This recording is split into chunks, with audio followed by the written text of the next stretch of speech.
All right. Hello and welcome everybody to episode 3 of Guerilla Dubs with Giant Panda Guerilla Dub Squad and our special guest today, one of the true pioneers of dub music and a genuine hero of ours, the scientist. I'm going to go ahead and bring 3 members of Giant Panda onto the screen here in just a sec. Eli Flynn, James Searle, and Dylan Savage. Here we go. And what's up? What's up, guys? Coming to us from the very cold northeastern region of the United States. Eli, everything good in your world? Everything is good, man. Not much to complain. You are right about the coldness, however. Yeah. James, you're in Indiana, right? Yeah, man. Things are all nice here. It's brisk but sunny outside, and we've been having a good time. And thank you so much, Rootfire, for bringing this unbelievable opportunity together, and to Hopton, Brown, and everybody, scientists. Yeah, absolutely. So thank you, guys. Yeah. Dylan, you're coming to us from West Henrietta. Yes, sir. How are you, bud? Born and raised. Excellent, man. Yeah. Again.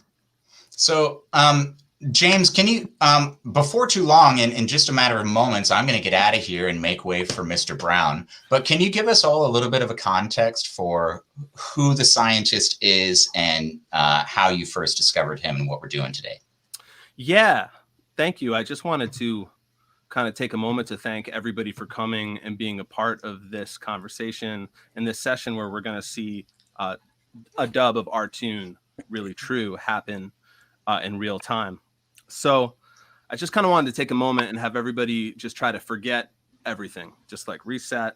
We're all here together. Hopefully we're all in like safe and warm place, as we were saying.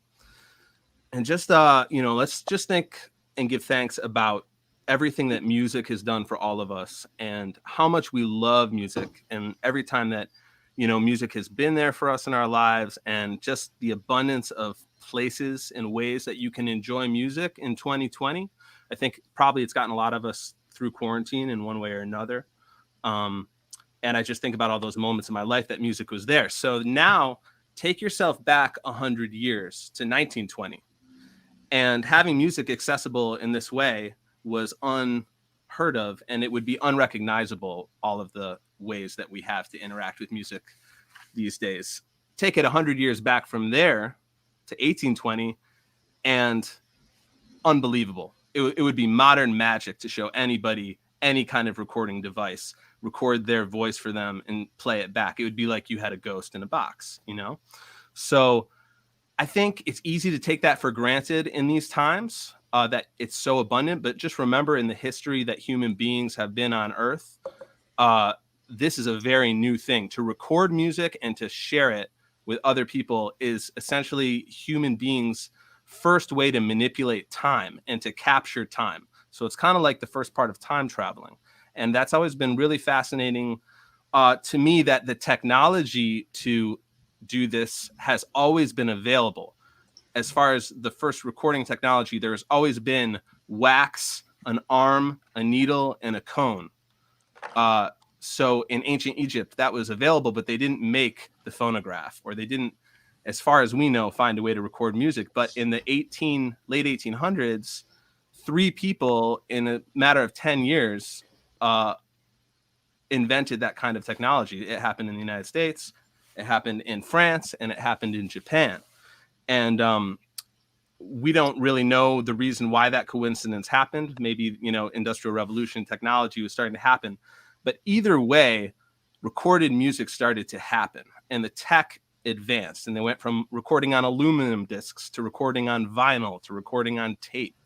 And one thing that's always fascinated me was the actual technology, like the metals and like the oil industry and like all of the actual physical things that have to be engineered and built and brought together in a way that can let us enjoy music in the way that we do. Because for a lot of us, music is kind of like church, it's very spiritual. It's very, it's part of your identity. It's a very mental thing. And there's so much physical technology that has to come together to make that happen. And the man that we're speaking with today, Mr. Hopton Brown, who understood at a prodigal level how these physical elements can come together to bring sound to speakers and to bring sound to tape, Mr. Holton Brown, aka dubbed the Scientist early on, allegedly by Bunny Lee, when Mr. Holton Brown was a young man working in Tubby's studio.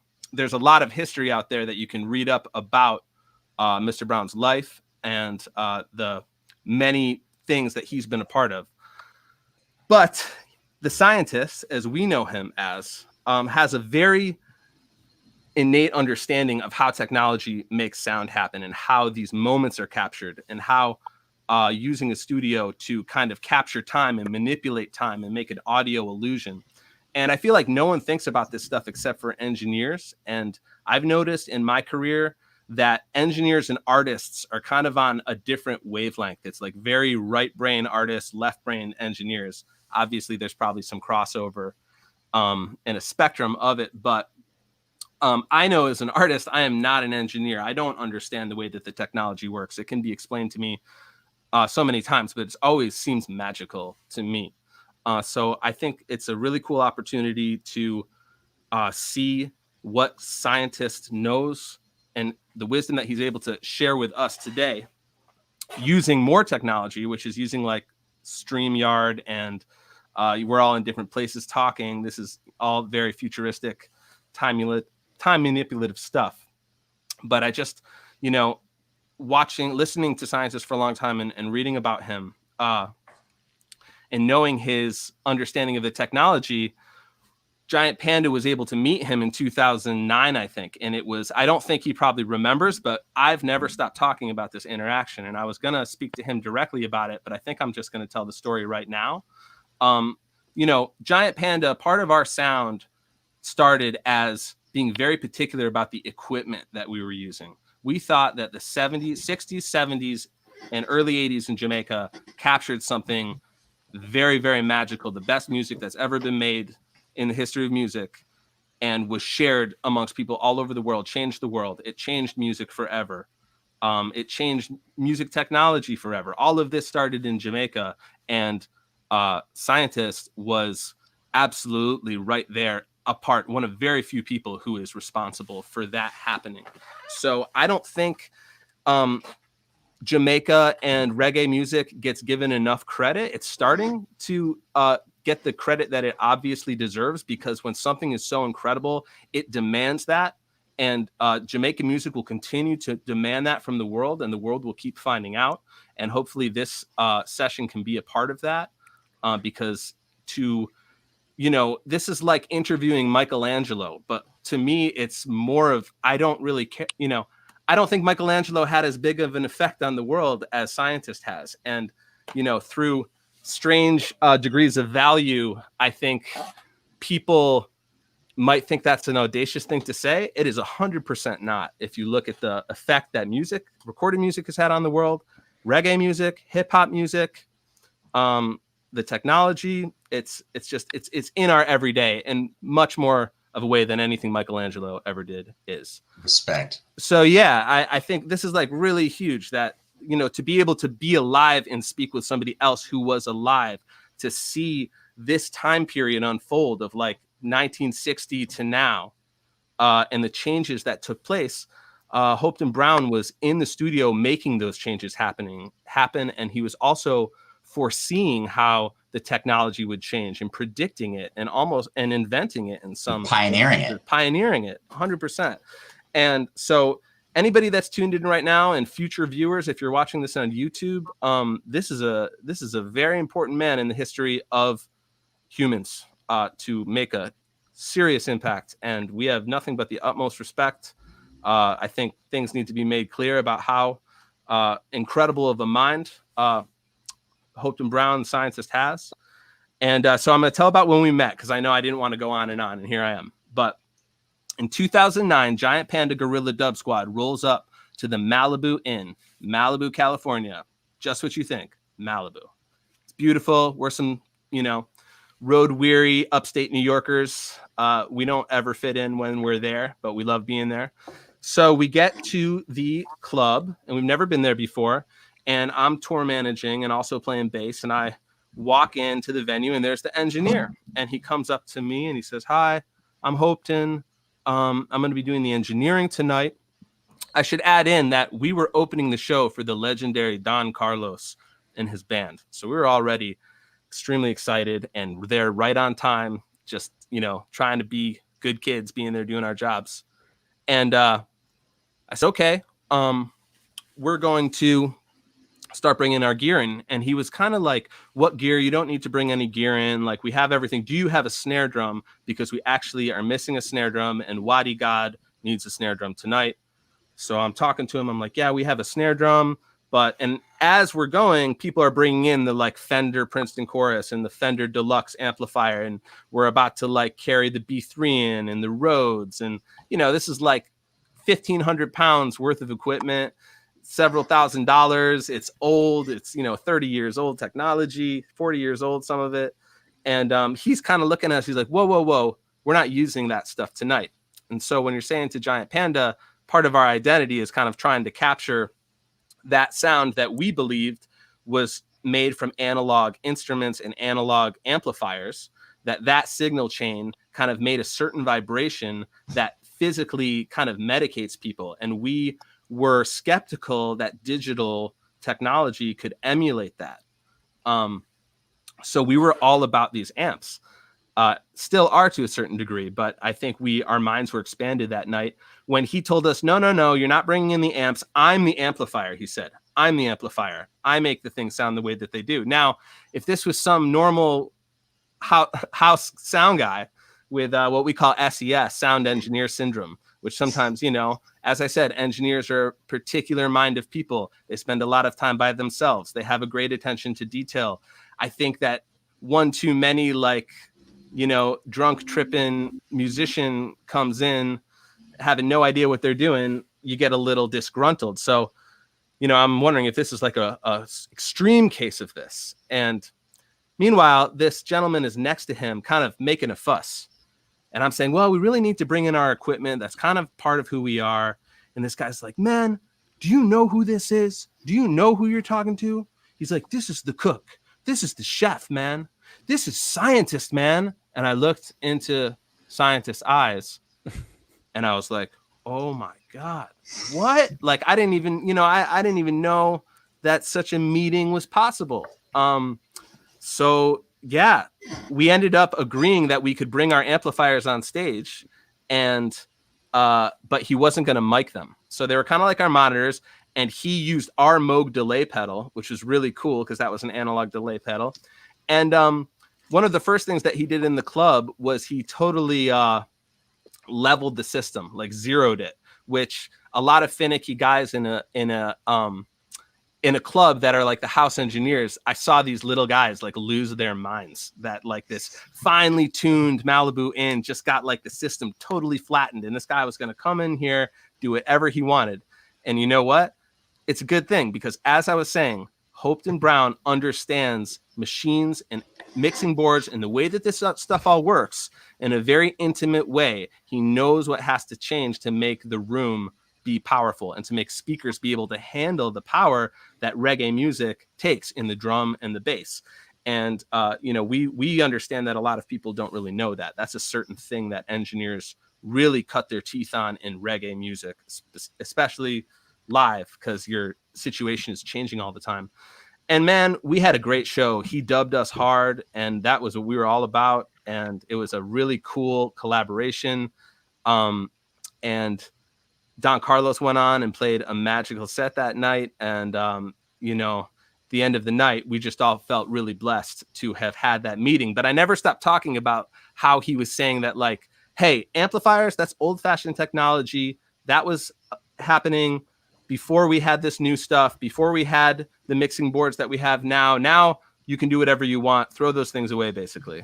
And he didn't say throw them away, but, I never stopped thinking about that. And as my love of sound systems and just the ability that large speakers can have with certain kinds of music, just fully rocking your body and doing that physical special thing that we think music is supposed to do, that we rely on music to do for us.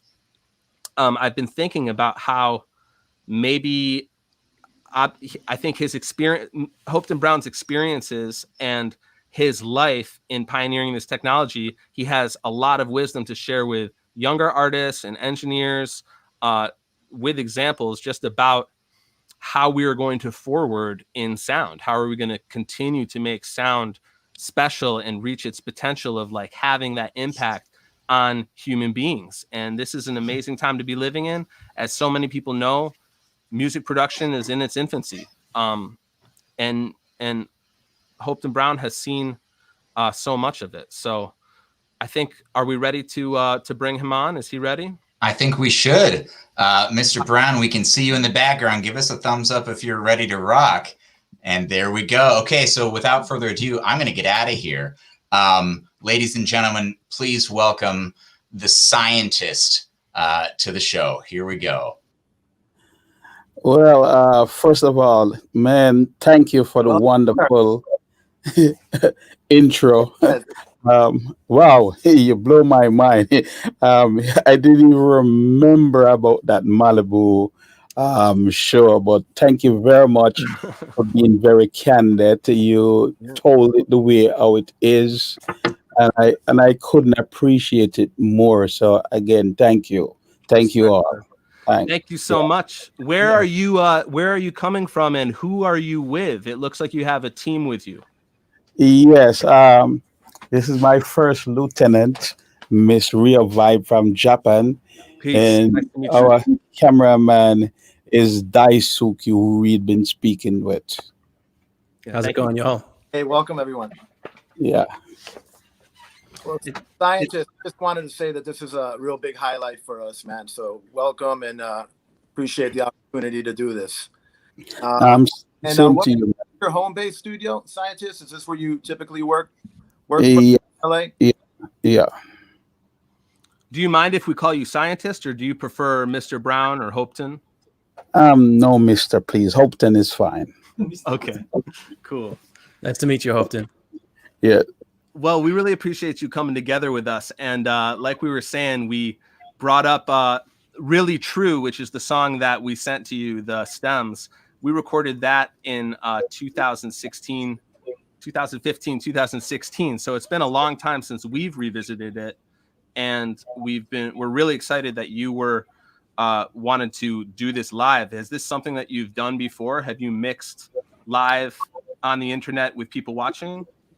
No, actually, this one should go down in history as a live studio. Very Yeah, nice. this is actually the first one. Wow, thank you so much for doing Yeah. it with us. It's just such a fascinating topic, and especially I think we've been trying to tell listeners of our group and people in the Root Fire community just about how the remix and the concept of the remix really started with dub and started in Jamaica with the performances that you guys were giving in the studio. Would you say is that fair to say? Very fair. Yeah.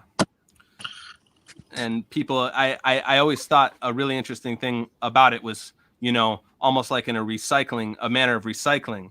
You're using things that exist and creating something new, like a new inspiration out of it. And you can sell 10 more records that way, 10 more titles.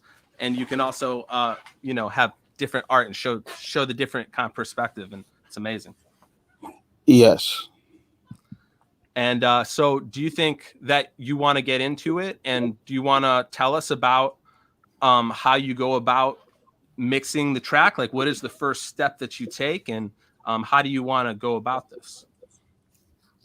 Well, the first step is to, like when I was mixing this song, the first step for me while I'm going through the technical process is to learn the song, just like our drummer or anybody else would learn the song. So that when you come to the performance of the dub, you pretty much know where all the parts are coming in.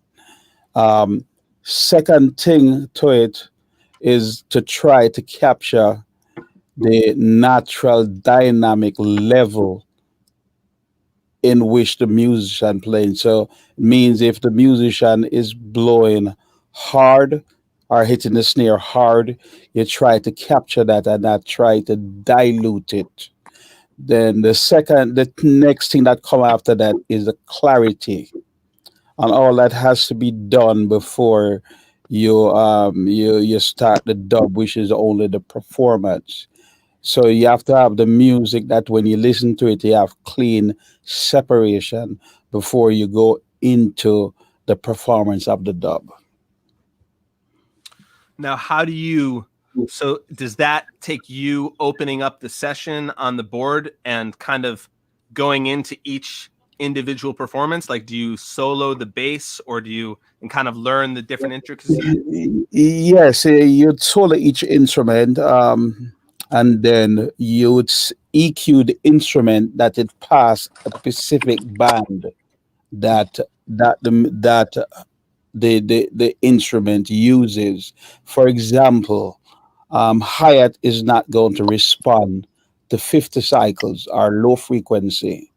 So you'd more emphasize on the frequency that the hi-hat uses, or the center frequency of the hi-hat, which is anywhere from 5 kilohertz, or from 1 kilohertz rather, all the way up to, I know some people might say, oh, nobody hears up there.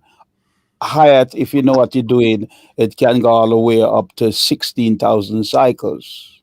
Wow. So you're paying attention to the natural frequencies. Yes, each note on a guitar string, or each note on each instrument has a particular frequency that it works better at, or it passes the most. For example, kick drum not going to be as responsive to 16 kilohertz.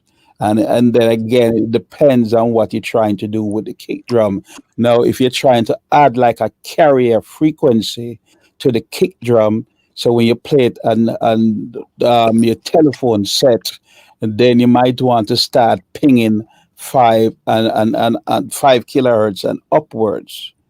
So one of the things when you EQ it, you have to EQ the instrument at where it best responds to. At times, depending on, some people have the gospel about working with small speakers give the best result for when you're mixing.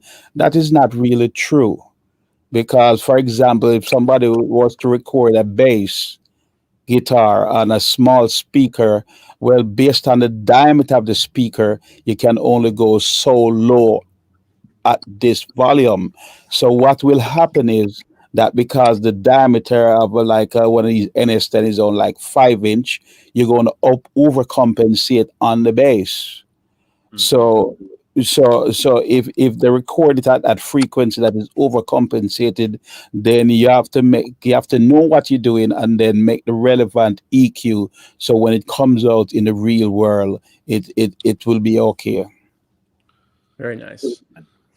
Now, go ahead, James.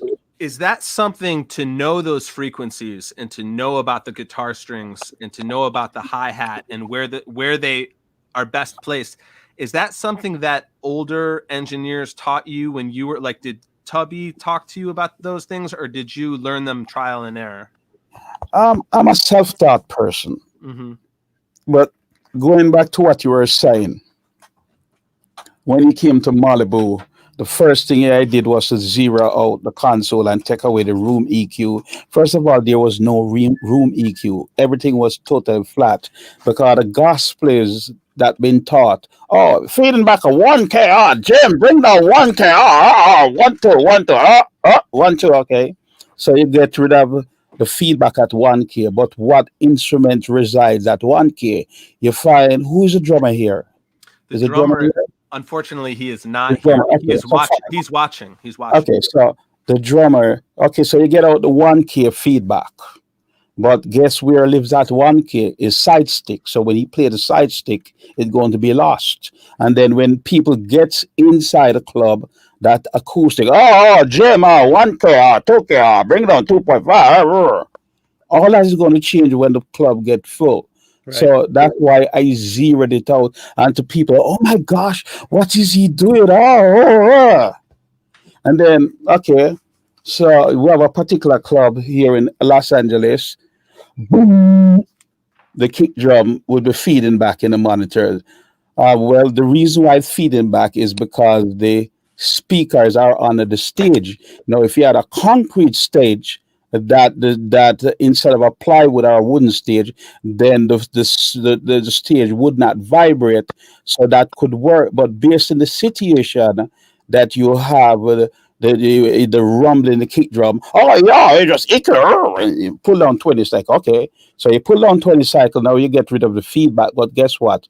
Where does sweat do? What instrument lives at 20 cycle? What note? Well, if you play the lowest octave on your keyboard or your bass, you won't hear that frequency. So the correct thing to do was to either move the speakers from under the stage, or the best would be the ideal solution is to have a concrete stage Mm. where the surface of the concrete of the stage is just all concrete and not wood. So anywhere you have a wooden surface and speakers under the stage, then okay, I see what these people know. And a lot of people believe that you go inside and you EQ and you blah blah blah blah, and you need the guitar amplifiers because of special tone. That's garbage. And I get into it with musicians, but it's my tone and it's my tone. Well, first of all, your tone control and your guitar amplifier is the same exact one inside of your car stereo, your Mhm. television set, your component, whatever. There's nothing special about guitar amplifier. It's just an amplifier. If you show any technician a schematic of a guitar amplifier and paper, you can't say, well, this one is a guitar amplifier and this one was made for sound system, because it's one electronic. There's Right. nothing special about a guitar amplifier. Hopton, you've inspired me to make the transition to digital. Recently, we were actually recording our album, and I was playing around with one of our engineer friends, Matt Goodwin of The Movement, and he had an Axe Effects. And I know that's sort of a system that's been popular with bigger bands like Metallica. And I'm curious, have you had experience with things like the Axe Effect or digital processors for guitar? And do you find that they're easier to incorporate in a live situation as well as the studio situation? Well, here's what digital is here to stay. Yeah. It's not going anywhere, just going to get better and better and better. Okay, here's what about digital is a very precise electronics, right? You find in the analog world, you get the best tape machine, the most expensive tape machine out the box, right? It will not pass 20 cycles without cost. And Mhm. the usual cost is either wow and flutter or crosstalk. Oh, what? You don't need 20 cycles. Oh, nobody uses 20 cycles. Garbage, garbage, garbage. Verbal trash. People who doesn't know what they're talking about. Okay. So if your tape machine can't pass 20 cycles, it means that the kick drum is not going to be able to go down to its lowest octave. Or when you play the lowest octave on your keyboard or your bass, it will not be able to pass it. So if it can pass 20 cycles, at this point we're dealing with efficiency. Okay. If it can pass 20 cycles, it means it won't have any problems passing the upper band like 30, 40, and 50. And then with tape machines, you always have to constantly aligning it. The heads get dirty after I was adjusting azimuth. You record at this studio, you go to the next studio, different alignment, and always have these engineering problems. And then 1 2 inch tape can only hold about what 8 songs of I don't quite 8 songs at 15 inches per second at what $300 a pop versus Yeah. 1 terabyte hard drive where you don't have any of the technical issues that none of the engineers could solve, like wow and flutter. Mhm. Um, and the crosstalk and the different elements. When the take up reel reach a certain weight and the supply reel is at a certain, then it is that the tape is not really spinning at a constant speed. And then the Right. same thing with turntables. Turntables also have wow and flutter. So anything that's spinning, it produces wow and flutter. And but MP3 can produce better quality. Hmm. Oh no! But MP3 is better than Wave. So in this business, we have a lot of people who does really understand what they're talking about. And as one person saying something, and it's worse if that person happen to have a hit, then whatever they say is like God dropped a little leaf from out the sky and gave to them. Right. Right. A scientist, I was going to ask you in a live performance setting. I know a lot of rock musicians and other genres like to get a lot of instruments in their monitors and things. What are some of your views on that subject? Get a lot of instruments on the monitors. Yes. Well, here's what.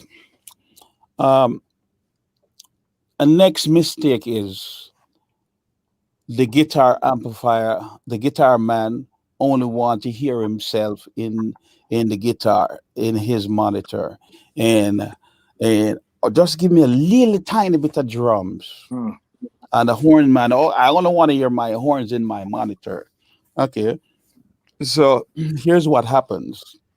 Instead of the sound multiplies, they become parasite to each other and cancel out each other. So you all would agree that the more speakers you have on a system is the bigger and better it going becomes, right?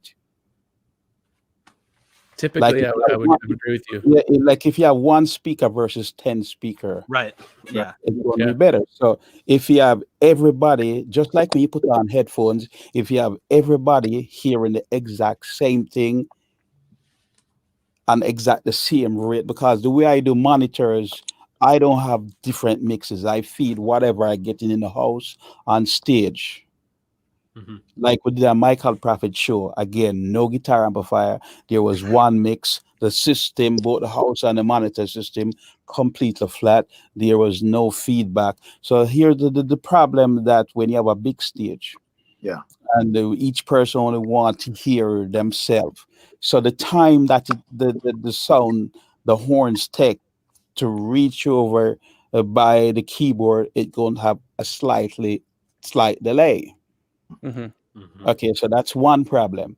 Now the front house engineer, because he's hearing a separate mix from what he's putting, now he can't accurately adjust the front house because he's hearing a delayed sound from the stage that reach him at a slightly different time at a arbitrary volume, something that he has nothing to do with. So the guitar player might turn up too loud and have too much whatever frequency. Then the house engineer is going to try to make his compensation for what he's hearing, and that's why, as a result, when you see some of these major bands on stage, you see they're playing stuff and you're not hearing it. Mhm. Okay, all right. What is you see moving his hand, but you're not here. So it's a good idea when everybody get the exact same thing, and everybody should have everything in their monitor at a blend.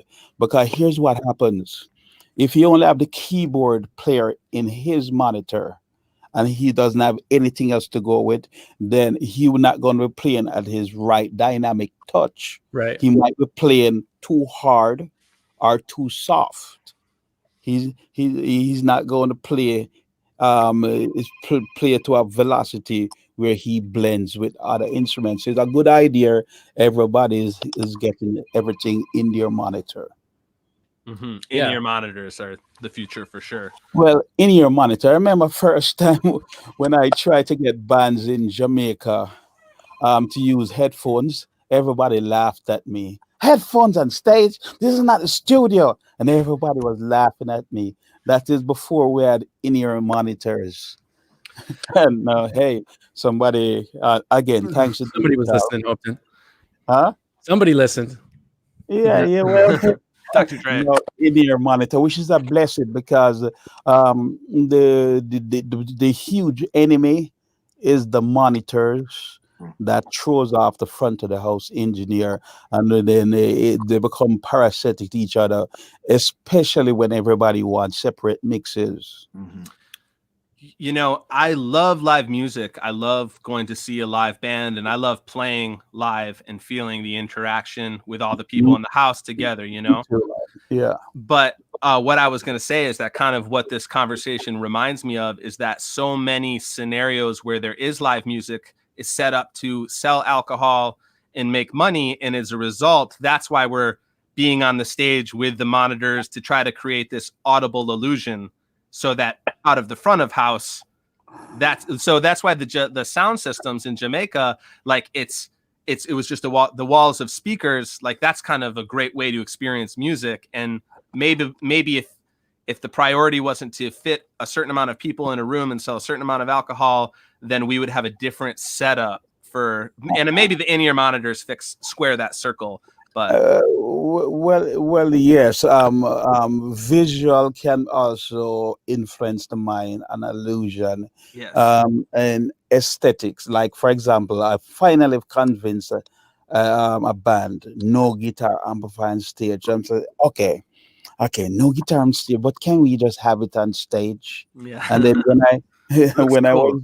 when I dig further as to why he wanted it on stage, because he worked for a company that make guitar amplifiers. So what I talking about guitar amplifiers, all these guys who build guitar amplifiers. I know to build a guitar amplifier is nothing special.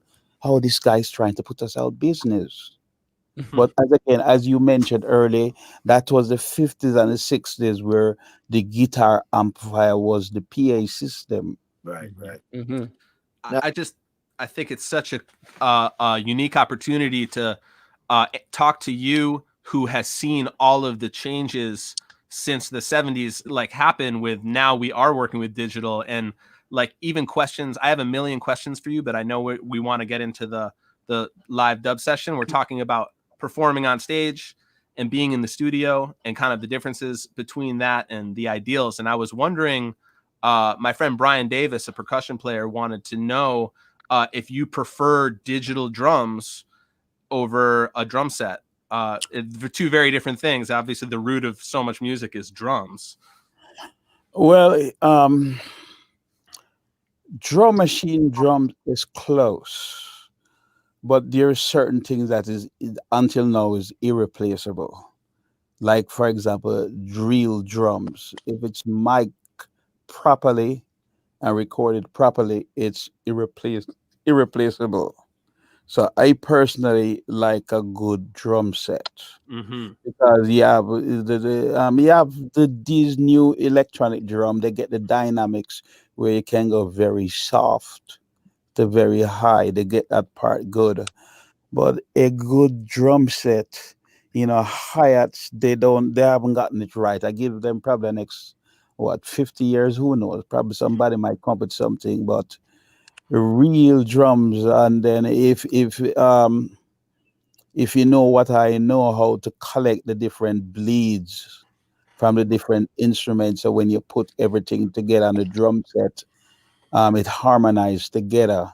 Then as of now, I like real drums. Yeah, James and I were talking about, before we joined on here, about sampling and different sound packs of particularly reggae drums. And that's one thing I figure would be challenging to replicate, is the bleed.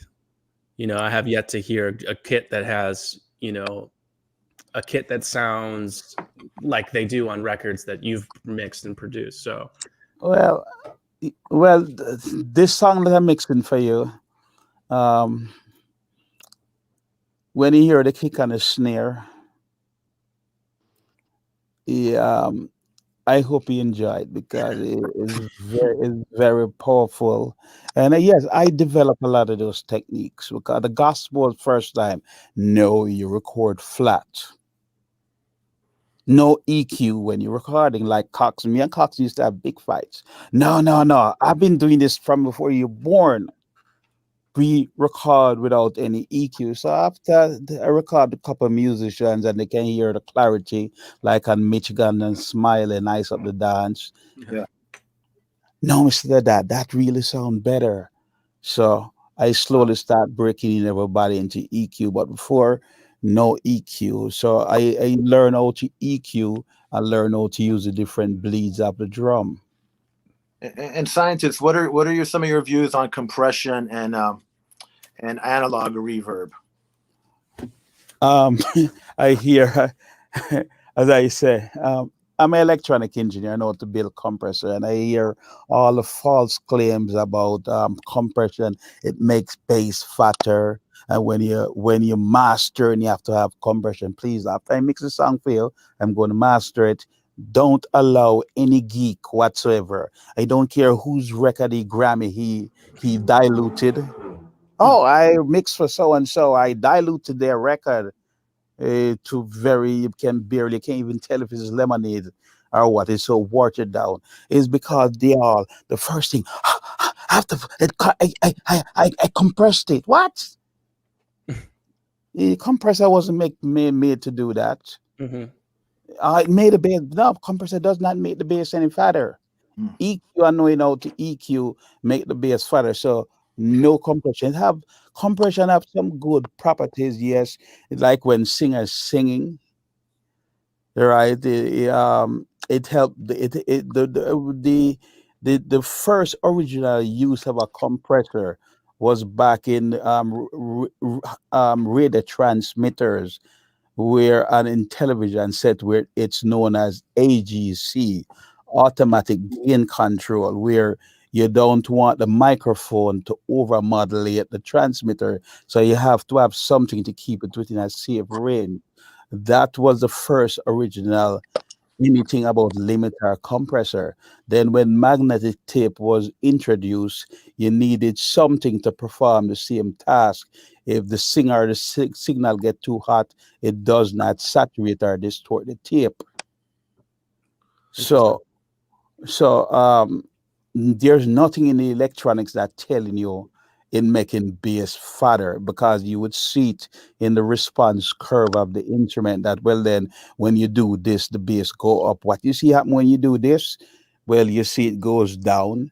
You see it might sink the bass quicker, it might sink the bass a little slower, it might take a long time before it stops strangling it, which is the release time, the attacker release. So, short answer, no compressor and master. I know all these big time geeks. Well, oh, I mastered for, oh, I'm Grammy winning, and I run it through my special EQs and garbage, dude. You're not supposed to be doing that. There's one of the things I was going to should teach him is real vibes. Do anybody basically can master their own song?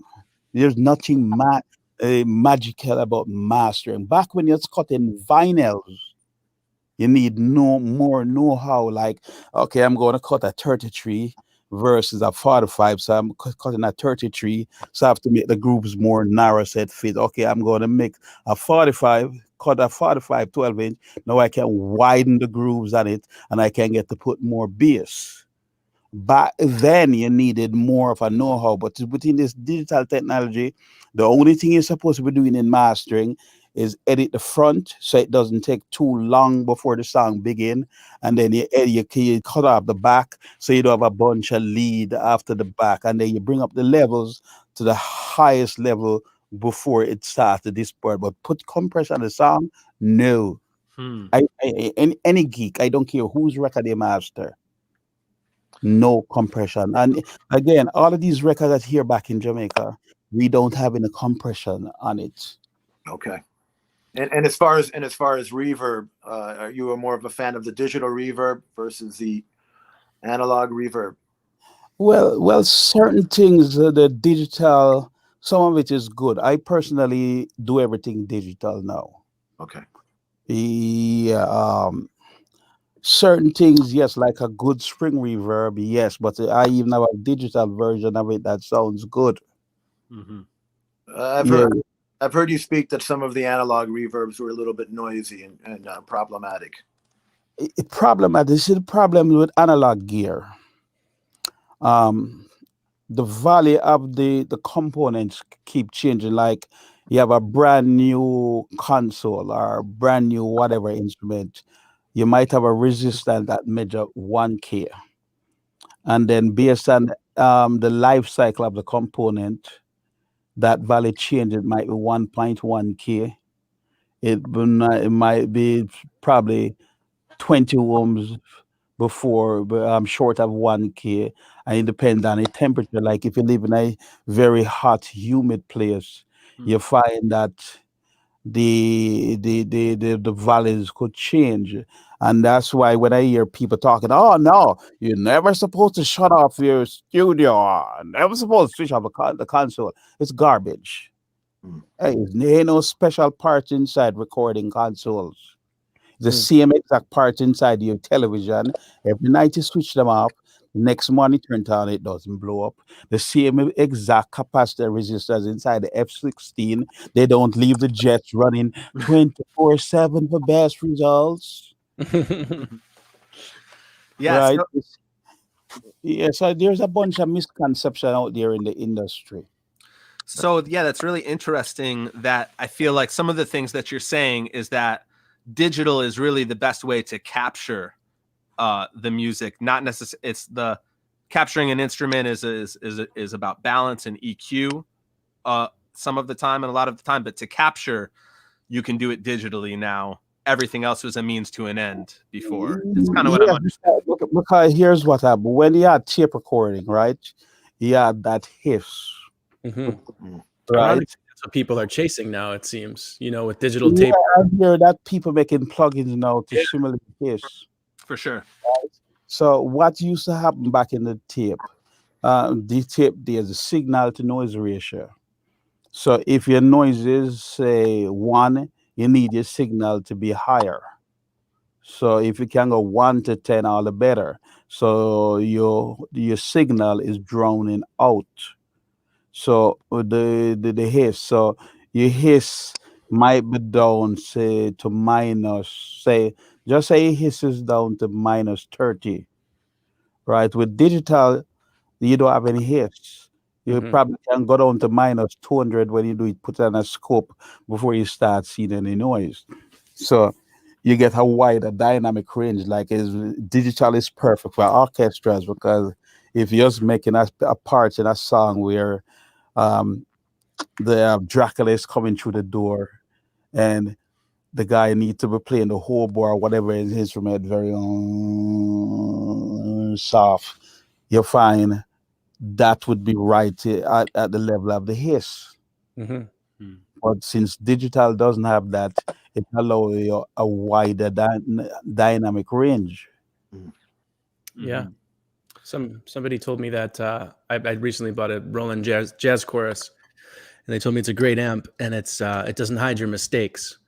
So I'm wondering if that the amp doesn't hide your mistakes, implying that tube amps, for whatever reason, are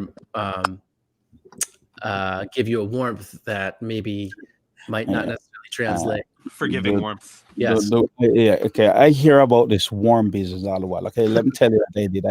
I did our experiment, and I did what tape machines normally do, which is to roll off the high frequencies, going up into 10K and above.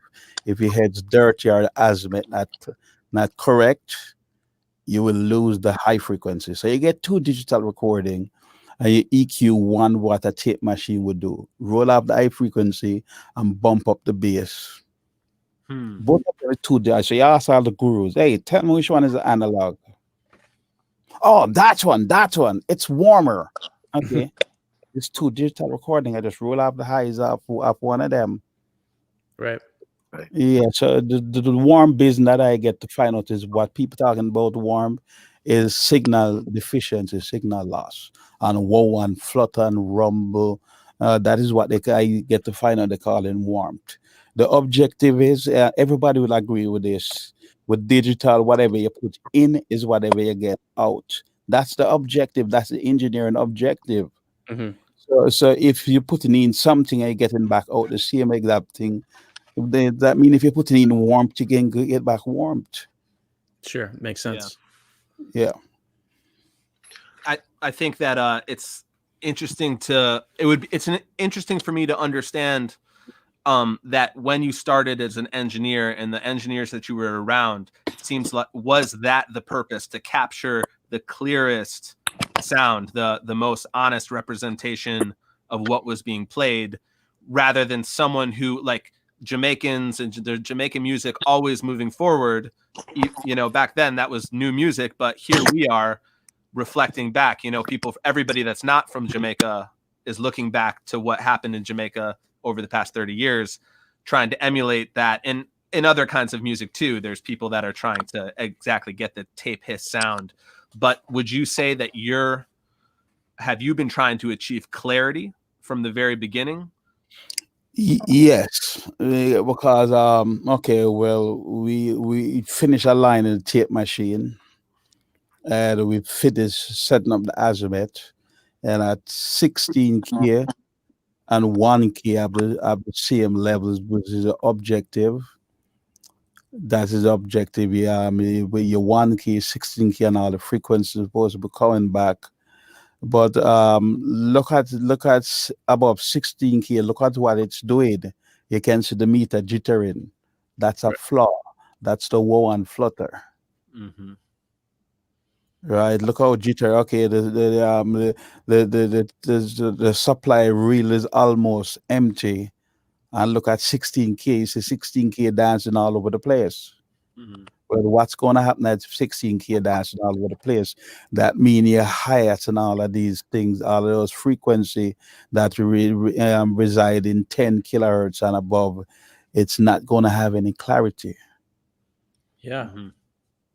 So is why you're seeking clarity, and all the engineers that come with digital, they've been seeking the same thing, clarity, because they knew, or they know of what I know about this is the flaw, and this is what we're trying to get rid of.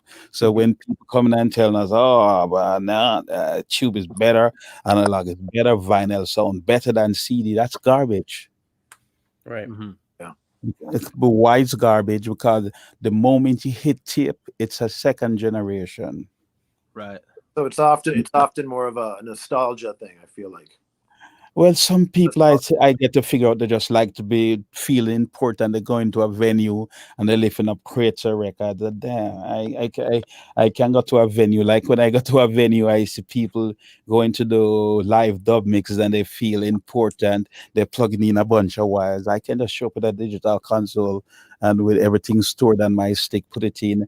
And while you're still putting in your wires that bring in more and more noise into the system, I just load everything on a stick in 2 minutes. Maybe that's why those guys are so angry all the time.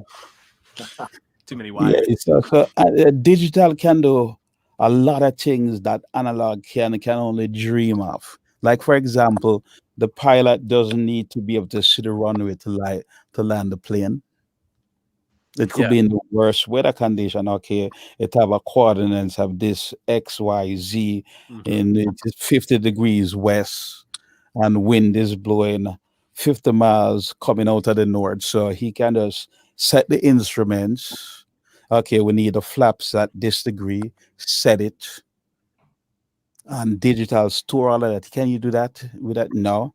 You have a car in automobile. I want the spark plug to fire at exactly top dead center. You don't even have distributors in cars anymore. So okay, so when the piston come up, it's at top dead center. That's a time when the spark will going to fire. If it getting this much air, then do this so it's not too lean or it's not too rich. And all of that is stored in the microprocessor. You can't do these things with analog. So digital is not going anywhere. It's going to just keep getting better and better. For example, every piece of equipment you see inside the studio, a EQ or whatever you want, you have to have different circuitry, different electronics. The way all digital is now with the DSPs, you have an input and you have an output stage, and it's whatever you program and you load inside the DSP becomes the new circuit. Mm-hmm. It's saving it's infinite. Stay. It's just saving infinite amount of space and also probably natural resources and then your wallet and money. It all goes all together in that. So like forward always, backwards never. Hopefully. Yeah, because look on what happened now because of digital. Musicians now being able to own more of their rights because the big greedy record company corporations. Oh well, we spent $100,000 to produce a thing because um, the musicians couldn't afford back in then time to pay for them studio bill. Now they can stay at home with their computer and they can produce everything and they own the masters. Right. Yeah, just yesterday I was talking to an engineer who was doing vocal tracking with the vocalist in South Carolina and the engineer in New York, and real time in the Pro Tools session, like doing the thing that we'd be doing in the vocal booth at the studio. And yeah, I mean, that's just profound. Digital. Yeah. And they say that with 5G, I don't know if this is accurate. I'm not a technician. As I said, my brain, I'm listening to you discuss planes and mixing boards, and I'm seeing that you have the brain of an engineer more than I do. I was just, seeing just basically where digital can take us and all this stuff. And it's blows me. As I said, it's not going anywhere. Just like everything, it's here to stay. And within a short space of time, look at the improvement that was made. So just imagine what's going to happen next 20 years from now with digital. That's really what I think about a lot. And just that's why it's so cool to talk to you who has been hands-on with this change the whole time. And it's nice to hear you have an authority to speak on it, because you're understanding that it's not a this or that.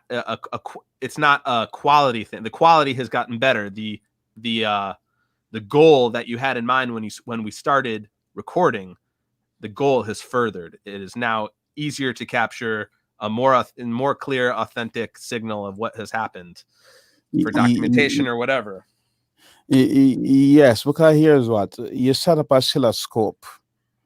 You look at the trace of what's going in, and then you look at what's going out. Right. And then the objective is whatever going in, you need to get it back out. I see. Okay. I didn't even really know that. Okay. That it could perform that function that you're looking at. Yeah, well, you have 2 traces. Or some oscilloscope have 4 traces, so you can monitor different levels. So the first one, okay, we have a signal, it have a frequency response of X. And it has a distortion of 0 or 0.001. No distortion. But look at what it's doing when it's coming back out. The frequency response of it change. It loses volume. And look at the distortion. Now the distortion is at 0.5. Well, that's not what we want. We don't mind putting in 1 and getting back out 2. But if we're putting in 1K and then we're getting 900 back, that's not what the intention is. And look at the distortion rate. Well, something is wrong with this amplifier. Is there back in the day when you were starting out and you were wrapping transistors at Tubby's and dealing with the insides, transformers, excuse me, yeah, again, not an engineer, I've always been interested. There's a particular piece of gear that I saw once that is a new piece of gear that is analog throwback. It's called the Shadow Hills Equinox, I think. And you can switch the transformer to be going out of nickel, to be going out of steel, or to be maybe going out of copper. You have different cores within a transformer. You have the iron core. Iron, yeah. Right. Yeah, that you use for like standard power transformer. Now you have what you call the thyroid core, which is what they use a lot in switching power supply. So you have the different cores for different purposes. The first original one is iron. Then in television, where you're using the flyback to produce 23,000 volts to run the pita tube. That's analog. need analog television, you need a high voltage of 20 something thousand volts to run the picture tube. Now you needed a ferrite core to wind the coil, so it switches faster.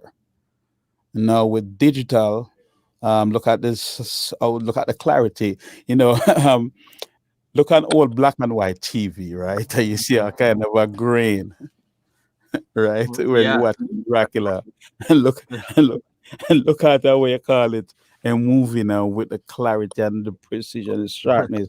That's all digital. Yeah. That they now reach the goal.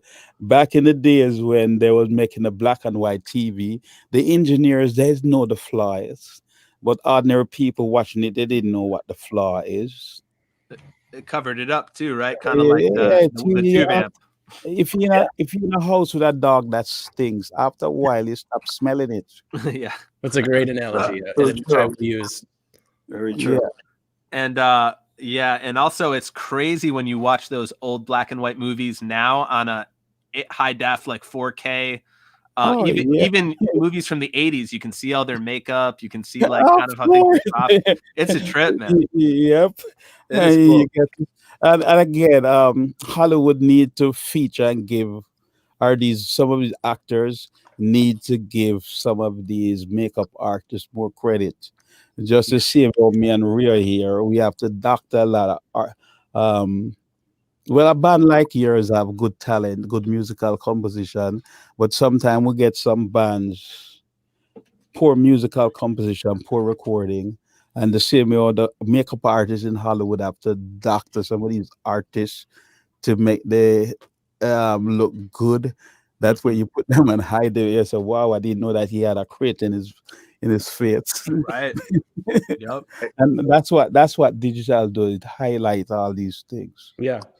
Now, I love the word highlight that you use because I feel like that's a good way to segue into the the work that you do, because I feel like one thing that remixing and dub the way that you have done it, it highlights parts of the tune that you otherwise might not have noticed but are foundational parts of the tune. That's what I first noticed listening to your records when I was a teenager, is I would say, oh, I feel like he knows that snare drum is bringing the song together at this moment. That's the coolest part of this song, and he's bringing it out for my brain to recognize.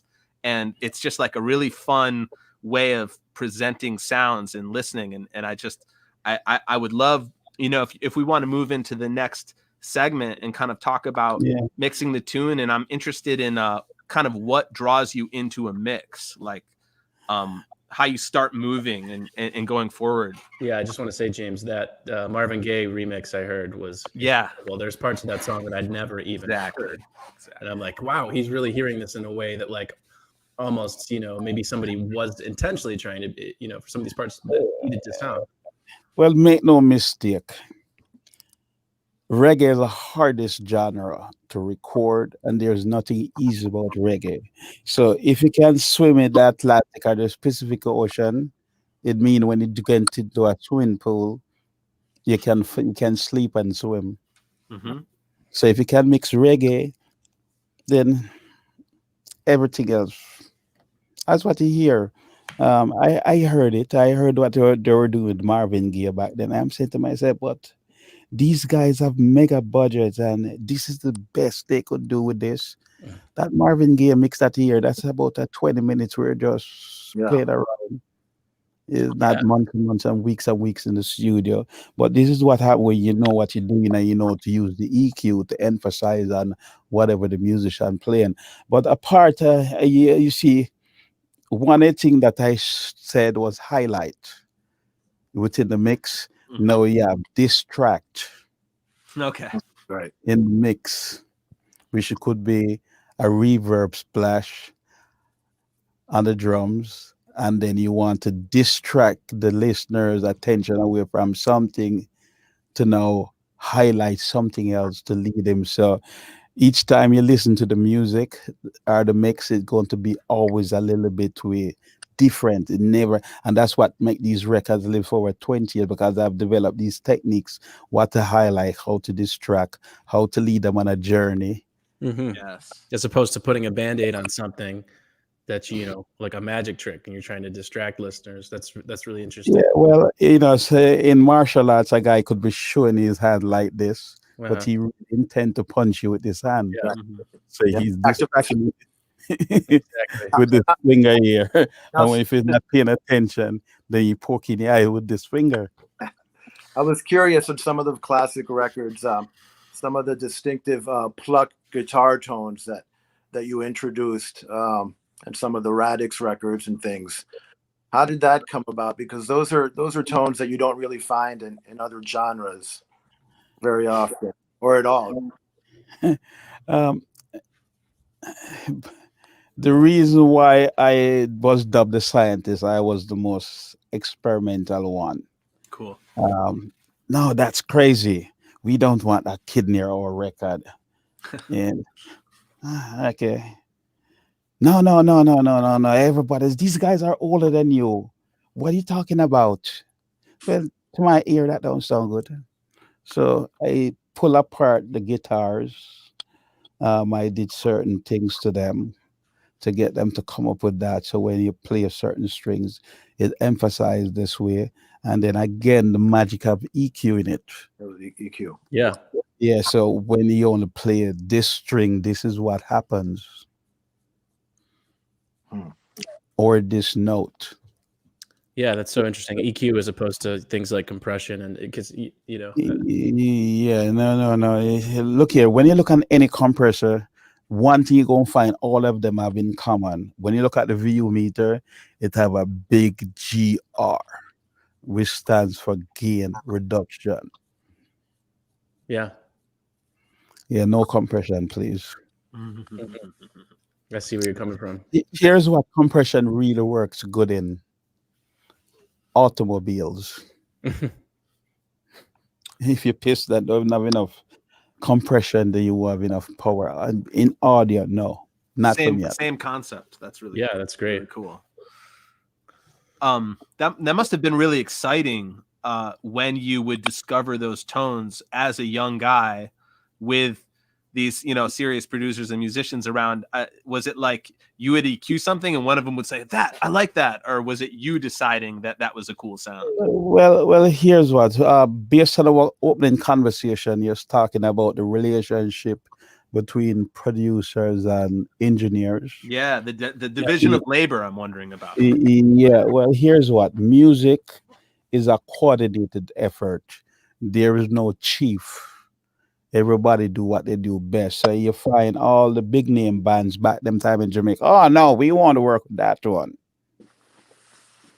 because that one is going to do whatever the musicians want. Then when I work with just ordinary guy, no one knows about, he end up getting better sound than big name musician, because he allowed me to do what I have to do, and he does what he have to do. So when these no-name bands start sounding bigger and badder and fatter than the so-called big-name musicians, how does this drum sound like that? So after a while, if you tell somebody's big-name musician, you want to get that sound, tie this rope around your neck and jump over the bridge. They'll be willing to do it. So music is a coordinated effort. It's not a one man, I am the king and you do what I want. Is everybody working together. So sometimes you have to do like what Solomon does. They have a term even in law, split the baby. Yes. Right. Yeah, right. They really want. So I understand, scientists, that you also you guys cut a lot of the Studio One rhythms at Channel One, and you were responsible for improving and kind of the reemergence of Studio One in the 70s. Can you talk a little bit about that time period? I start working at Studio One back with early as like Michigan and Smiley, Miss at DC. Those were some of the first recordings that I did. Willie Williams, Freddie McGregor. Right. That was some of the earliest record then. Um, I needed more exposure to different things. And being the way how Mr. Dad was a man that's stuck in his own way. Channel One, you get to meet the Sly, the Robbie, the Roots Radix, the Revolutionaries. Meanwhile, Studio One is only Studio One musicians that you don't see on any other record. So Yeah. after a while, I started was to expand and got to more modern techniques and got to Channel One. Right. And who were some of the artists? I understand you mixed the Firehouse Wailing Souls Firehouse Rock record. Is that right? Yes. Back in those time, I mix everybody. I mix Ziggy Marley, name them, and then I was fortunate to do everybody because again, when you work at Channel One, you see get to meet all these guys at Studio One. These guys wasn't coming there. Mm-hmm. And going back to with Tubby's, what was one of your first mixes that you did at Tubby's that kind of led you to becoming the lead engineer, the chief engineer there? Well, my first thing with Tubby's, I was just going there. I got introduced to Tubby's by a friend, and I was just going there a regular place to buy, parts. Then it turned into, hey man, I have to run downstairs. Just wait here until I come back. Did that a couple times. Hey man, I don't feel like coming today. Hey Tubbies, I know I can mix it. Look here, kid, you're not ready for that yet. A lot of grown men can't do it, and you come in here telling me about moving faders and unlimited track, and I said, yeah, Tubbies, look here, kid, stop smoking that thing. It's making you crazy. I don't want to hear any foolishness about moving faders, blah blah blah blah. Wow. Didn't want to hear. Kid, look here. I tell you, stop smoking that thing. Flash forward. Yeah. So Look at it us. comes a time when a specific engineer was always unreliable to come to the studio. Clients would come there, wait, and then he would either late or never turn up. Thomas made me a bet. I bet if I send you inside there, you would know the first thing to do. So prior to that, I watched them a couple of times, and I watched, like the great Pat Kelly.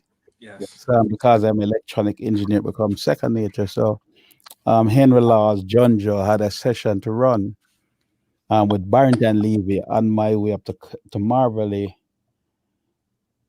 And hey, kid, I bet if I send you inside here, you don't know the first thing to do.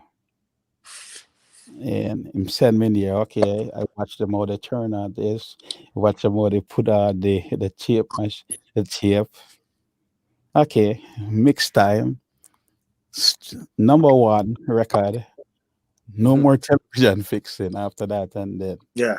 Wow. that's when I started. So you really kept your nose down to the grind, it seems like. Is there? Go ahead, James. What tune was that? On my way to Marvelly. Is Okay, on my way to Marvelly. Gotcha. that Hollywood? Collyweed, yeah. Yeah, Hollywood. Yeah. Now, Yeah. were you at Studio One prior to Tubby's? I was going in between. In In between. between. Yeah, but it's hard to play. What the next basketball team named Lakers and Wells? You can't be on two basketball teams. That was Mhm. pick one. Mhm. Were you a music fan at the time? Were you listening to music, and was that part of your passion, or were you just more like a technologically inclined person? More both?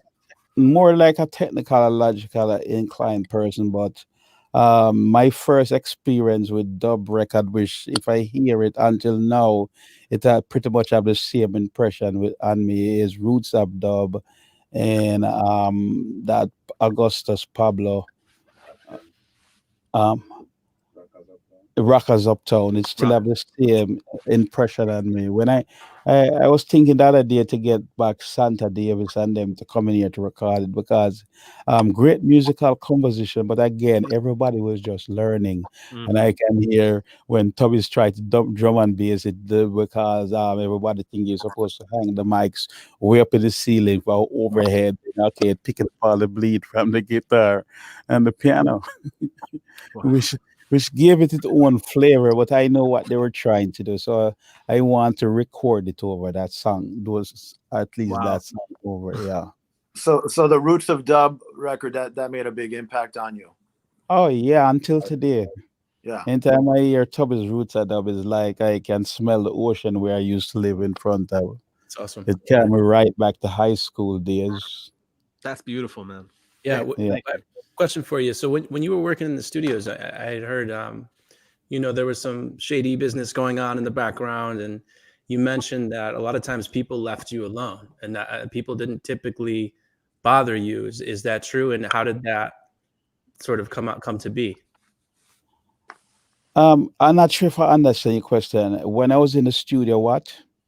That there was an element of sort of shady business being done and people getting robbed and things like that. And I heard you before mention that.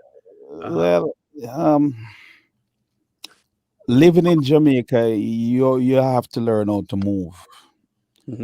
And the first thing I learned as a kid that used to live in front of the beach from better neighborhood, okay, these guys around here, they're not as fortunate as you.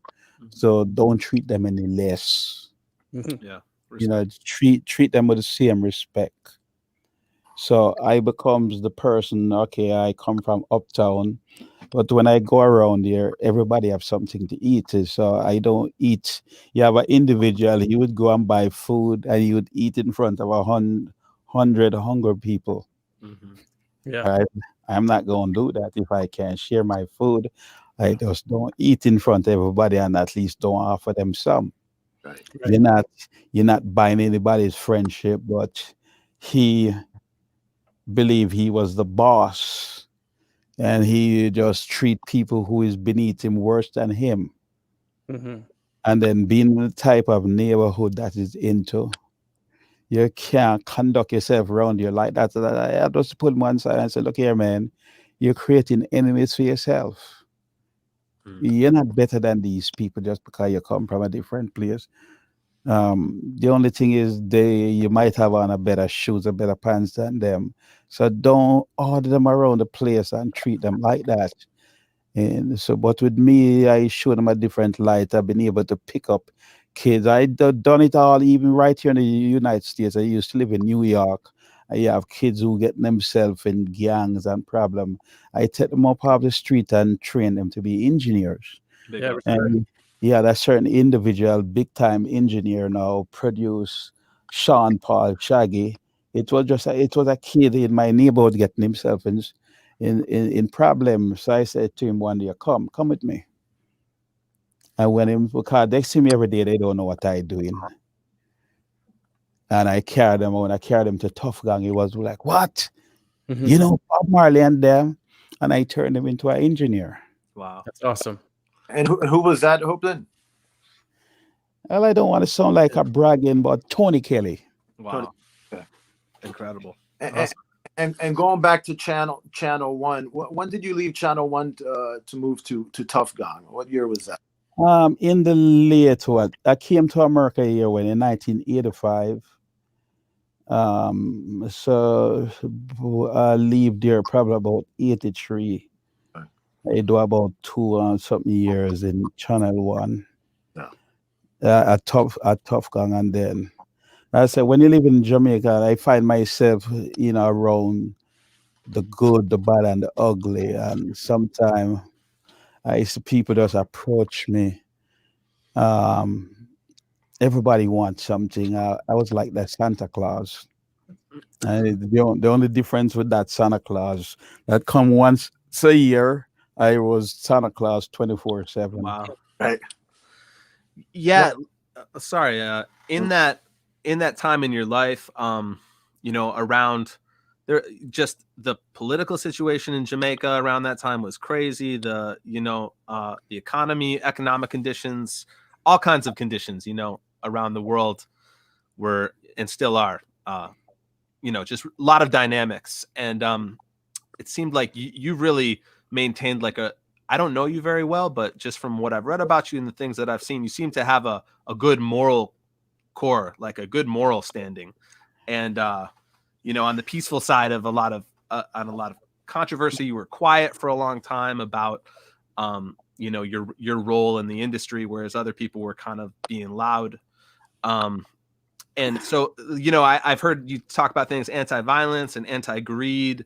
And is that kind of who you are? Is that something that was hard to maintain the whole time because the music business is crazy and we all know that. And there's so much, there's so much bad blood in every genre, especially in those times. I feel like, I don't know if now in these times we're starting to be more peaceful with each other, but it's kind of a strange question, but it was that difficult. Did you have a hard time just trying to be the good guy a lot of the time? Well, let me say it this way. When I was growing up in Jamaica, I was being exposed to our bad people. I was in the path of bad people who was leading me the wrong way. Right. I would think so. They were young, they were old. Yeah, they was much older than me, but they were leading me the wrong way. So I happen to know some Rasta friends of mine, like Fred Locks and them. Those people really changed my life. And I remember the morning when God come into my life, and it's like I hear this voice talking to me. Hey, you're not supposed to be hanging out with them guys there. Mm-hmm. They ain't supposed to be doing them thing there. Don't make them guys there. So I start know Fred Locks and Jolly Dread and my tooth. And I was a heavy cigarette smoker. And my first spliff was my last cigarette. Right. And then I had a different conscience around me. When they want to go do bad things, I say, oh no, man, I want to just chill. Yeah, man. And then my friend, them like Fred Locks, and them they would, groom me and, show me the better part. And so I get to learn when you become an artist that everybody look up to, you have to maintain you have a moral responsibility. Like you have a lot of artists, when you listen to what they're talking about in these records, is death and destruction and disrespecting women. Yeah. Mm-hmm. And the whole Hollywood and the entertainment business, they have a moral responsibility. Yeah. Right? Like in America, we have so much shootings. But the media kind of need to check itself, because when you look at some of these billboards, you see a guy posing with an instrument of death, a gun. Yeah. Okay. Yeah. So Pop culture and media can be very destructive for us. Yeah, but oh no, the Second Amendment. But hey guys, look here. The Second Amendment, okay, is respected, but it's technically defective, because imagine all of us as some private citizens say we're marching to City Hall with our M16 and we all strap up. Some people have done that. Yeah. Huh? I said some people have done that in the past, and other people have done that, and they were treated differently when they did it. When the Panthers showed up with the weapons, gun control happened, and now we have people in Michigan just showing up, and they're not doing anything. Yeah, well, armed militia. Well, you know what's going to happen. You're going to be on America's Most Wanted. Mm-hmm. We have a system in place. If you don't like what a politician do, right, well, we just vote him out. But the Second Amendment, I agree, one should be able to protect themselves. Right, but it have to have a balance. You don't have to be a bully. Like my son is a 10th degree black belt. Wow, right? That's what's up. And I watch him cut big blocks with his hands like a piece of cheese. But if you're waiting on him to start a fight, you'll have no fight. If you bring it to him, he will try and walk you out, because I see people do it to them. I say, look here, this guy must really see a casket he likes. All right. Scientists, talking about some of the producers you worked with, can you talk a little bit about some memories of working with Bunny Lee? Bunny Lee was like the best man. Rest in And peace. he just passed the other day, but what an inspiration. Um, what he doesn't complain. Um, always fun to be around. Yeah. Um, no nonsense guy, knows what he wants. Just a pleasure to be around Bunny Lee. That's my friend forever, man. Yeah, man. Sorry for your loss, brother. That's Okay. another huge Well, person. One of few. You and him, and only a couple other people, really. You know? He's always someone that he had such a vast knowledge of reggae history. It's always a pleasure to see interviews and watch interviews with him, man. yeah, Bunny Lee actually came up with that name when I was quizzing Tubby's brain. And Tubby said, Bunny Lee said, no, that's a scientist, Tubby's. Just watch him and see. And it's Tubby's, you see? You see what I'm talking about? Look at number one after number one after number one. So Yeah. me and Bunny Lee was very, very, very close. I used to go to his house every day, just across from every Sunday, just across from John Old's house. They lived on the same street, just a few doors.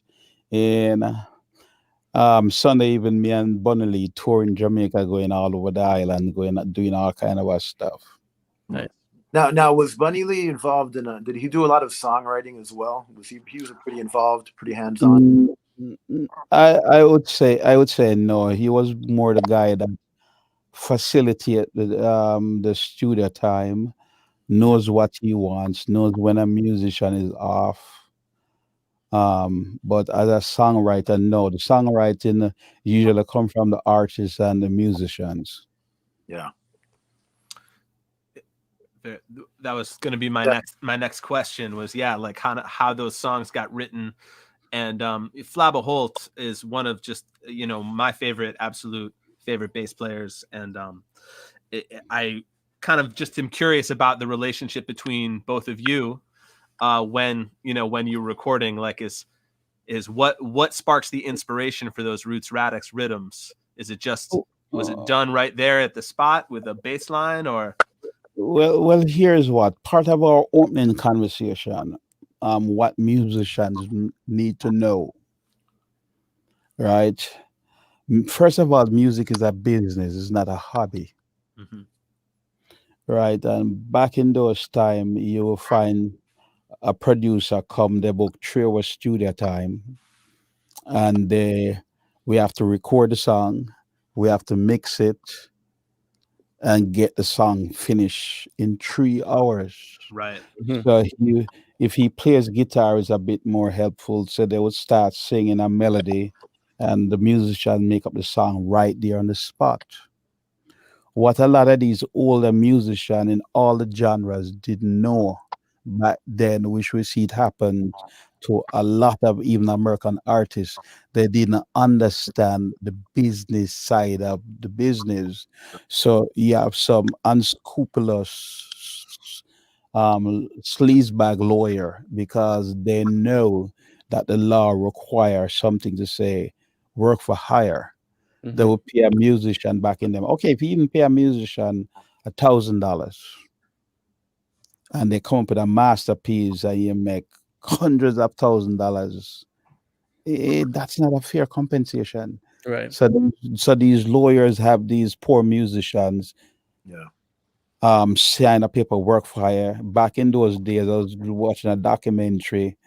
The all American jazz artists, they used to just have them in the kitchen and give them alcohol for them pay. And some of them die a pauper. That's unconscionable. That's not right. It's wrong, yeah. Oh, yeah.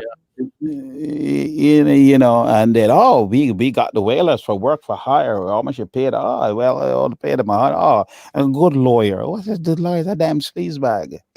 Right. Still happens to this day, constantly. Sadly, musicians have often been exploited, man. Too much. Yeah, so the musician has to know them right. And anybody come to you work for hire? No.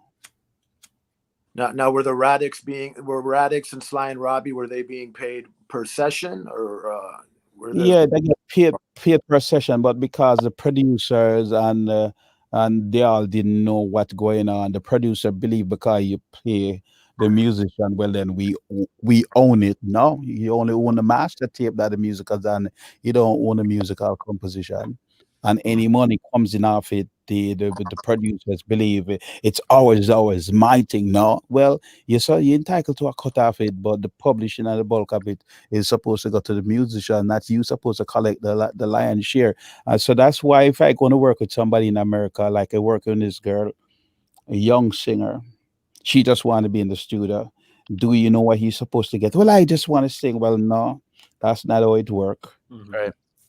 And educate them. Look here, go and learn about the business. Go and learn who gets what and who's entitled to what.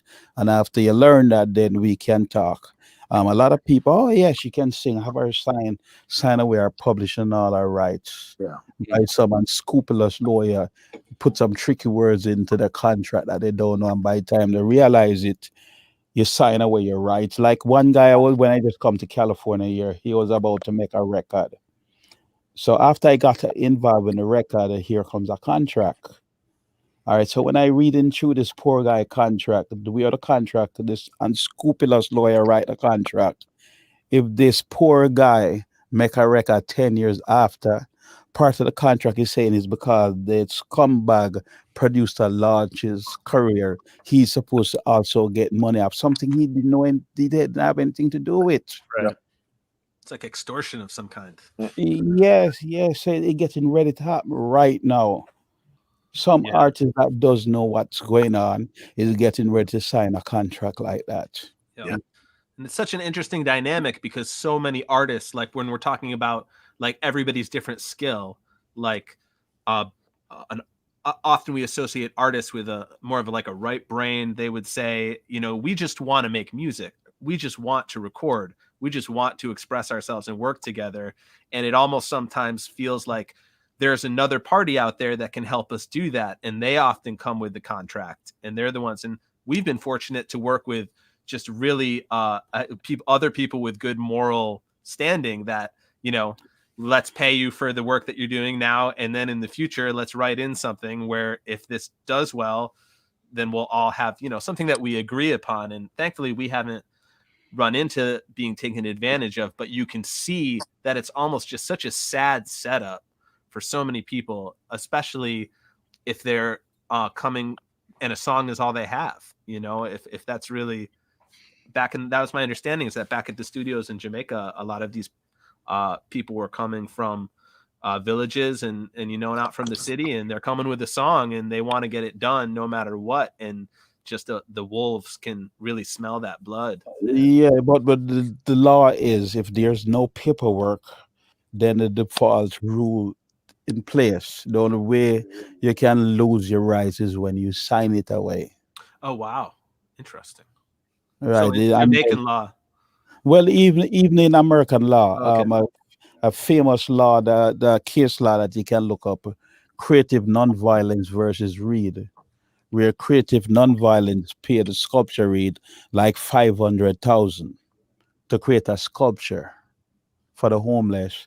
Creative nonviolence thought that they own the sculpture because they paid for it. One court sided with them, but when it went to the Supreme Court, the U.S. Supreme Court says no. Work for hire has to be in writing. Because here's why. It's same thing of a property law. Which a record company, the producer gave us the rights to everything before he died. Okay, so you're the landlord, you're the tenant, and after the landlord died, you shied up at the land and title office and say, the landlord gave me the house before he died. How convenient. You know, it can say it have to have a trail of paperwork. It has to be in writing. It doesn't matter how much money you got as an advance. Work for hire is not valid unless it's in writing. And you see what happened. Some of these scumbag attorneys know that. Yeah. And they get to, well, if somebody going to pay a couple $100 million for a record and it's work for hire, you might want to consider if you want to take it. But what, $100,000, some cheese money, and then work for hire? No, no, thank you. And oftentimes I get approached like that all the while. Work for hire. Here, sign here. No, all right. Then they come back again because, like I did a record deal with these people, and it went back and forth with the lawyers and a tricky word. But I know to read contracts. I don't necessarily need a lawyer. And I got through it. Okay, so the contract have this little ditch right here. Yeah, okay, we're willing to give you this, but no. So, and one of the first thing I shut down was work for hire. A lot of musicians nowadays catch on to that and know to say no to work for hire. And I think often you get a lot of young musicians that have stars in their eyes and very ambitious and easy prey, for some of lawyers and that type of thing. Oh yeah, they think they're gonna get put on MTV. So yeah, some unscrupulous lawyer. Hey, sign right here, but he don't understand that advance that he getting, it has to be paid back. And if it doesn't pay back, well then they can hold on and seize your property as leverage. Right. And it becomes the record company property. Yeah. And the music business can be very confusing, Business. Well, Business. confusing is a different thing. I could show you a microprocessor. It looks confusing, but it's not dishonest. Is what Right. it is. That's true, man. Yeah, very true. Yeah. So you have a distinction between dishonesty. Yeah, bad ethics. Yeah, bad ethics. Because look here, when you getting ready to be a lawyer, one of the tests that you have to pass is a moral test. True. Because in some states it's okay to have sex with a 10-year-old 13-year-old girl, but it's legal, but is it morally correct? No. So you have to know when something is morally correct from when it's legal. That's because it's legal, it's morally correct. Yeah, there are a lot of legal things that are destructive, of course. Yeah. Right. Yeah, so that's why when you become a lawyer, one of the tests that you have to pass is a moral test. Yep. Yes. You flip it around, and that's how I always felt about, like, that's what ganja really revealed to me. I said, well, I don't feel like this is a moral crime that I'm committing, but yet it is illegal. So, well, I was reading an article that the House cleared the way for legal marijuana. Right. Yes, recently. Yeah, yes. But here's what I want to ask any politician bold. God make a plant that's illegal. I could agree with cocaine, crack, and all of them, but God make an illegal plant. What the hell wrong with you, politician? Why you can go talk to God and make him tell you that a plant is illegal? Come on, you have a higher authority than God. I can agree you're putting somebody in jail for crack, cocaine, and all these other chemical drugs. But people should not spend 1 second in jail for a plant. Yeah. Absolutely not. It's a corrupt injustice. Yeah, so here's what. A man caught with a whole bunch of plant, guns, illegal weapons, and all kind of when he run him, he committed all kind of crime. That is one situation. But what, just a plant? Right. Well, fortunately, we've seen a lot of good strides in that recently. Hopefully, we can correct some of the injustices, You think about people sitting in jail for something like this, for starting with conviction for marijuana, and then altercations in the system, and simple. Well, look here. The system need crimes. Just imagine if all of us move our cars when we're supposed to move it, drive the speed limit, never ever get a parking ticket. Yeah, there's rules, right? Yeah, that. Yes, it's not going to happen. Crime pays. Just imagine. It just depends who is paying. Yeah. Like one. Before we get on to something, like one in a Manchester Avenue, where the poor folks live, they have to get up and move the car from like 7 o'clock in the morning. Right. On the other side of Manchester Avenue, close to the beach, no parking restriction. Crazy. Somehow they manage to get the street sweep and everything. So when I do the calculation over LA, it's only in these poor neighborhoods you find parking restriction up the yin yang. When you go over at the beach side, there's no parking anything around here. Right. That's wild. Yeah, that's I've experienced that in apartments. Like the cheaper the rent is, the more you're gonna have to move your car or pay tickets.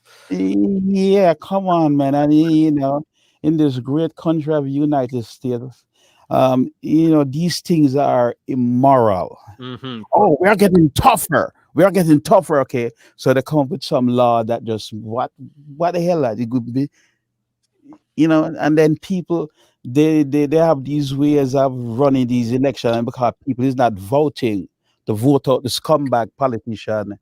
Like again in I used to live in New York. You drive around for hours to try to find somewhere to park. There is no parking. Parking ticket down there start at $200 an hour. So let's do the maths now. Poor mom who have a regular 9 to 5 job can barely pay her bills, living paycheck to paycheck. In LA here, she get a parking ticket for $50. Hey, if you don't have our money when we want it, we're going to double the ticket. All right, so they double the ticket on poor mom who can barely pay the ticket. Yeah. Then when she got to register a car, she can't register a car. Then guess what? The tow truck man come and take away our car. So here's what I believe should happen with parking tickets. If it costs $20 to park there for the day, just write to the day rate. Right. Absolutely. That would be fair. Right. And charge like say 2% on top of it. Sure. Yeah. Seems like common sense. Yes, but to double it, if she doesn't have the money, she's already struggling. I see the problem is people not voting out these politicians to come now. Oh, we are getting tougher. Yeah, that's just When I used to live in Washington, D.C., and I used to come out of my apartment and watch this meter maid running race to give as much tickets as she can. So I watch her, and as soon as she come to my car, I just have my candles open. And I was mad every morning. Yeah. Oh, man. What a rat race. They got them up here in Rochester, New York, running crazy too, Hopeton. Yep. Huh? They do what? They're doing the same thing up here in Rochester. Well, Hopeton, I was wanted to ask you a little bit about your master. I know you've been doing in the recent years a lot of master classes, and sharing your knowledge. Can you talk a little bit about what you share in those sessions? Yeah, mic placement. A lot of musicians don't realize, especially playing on stage, how they cause their own problems. And part of what I described, each person want their own mix. So they instead of blending, they become parts of each other. The wrong position of the mic, like. Some people want to hold the mic at the belly button. I can't hear myself. Turn me up, turn me up, turn me up. That is wrong. You need to sing with the mic right here like this, not this. It might look cool on stage, but your best position on the mic is this. Yeah. Right on top, yeah. Only Toot Hibbert could hold the mic that low, right? Huh? Only Toot Hibbert could hold the mic. I know you was going to say that. But here's what. He can get away with it in certain circumstances. But doesn't he, because he has a powerful voice. Yeah, but the engineer have to now turn up the mic gain extra loud just to pick up his voice because he's holding the mic by his belly button. Yeah. Right. And then by doing that, you can hear the ants passing wind, which is not what you don't want to do. Right. Yeah. Because it starts drowning out the natural tone of the instrument. So again, but I've been singing like this in church since I've been 2. It doesn't matter how long you've been singing like that. That's the wrong position on the mic. And so, as I said, music is a coordinated thing. You have the technical know-how, and then they have the music abilities. Not my way or the highway. Is everybody working together and do what they do best? Yeah. Right. Mm-hmm. Interesting. And could you speak a little bit about some of your speaker and monitor innovations? I know you've Yeah, well, I hear what they have for studio monitors, and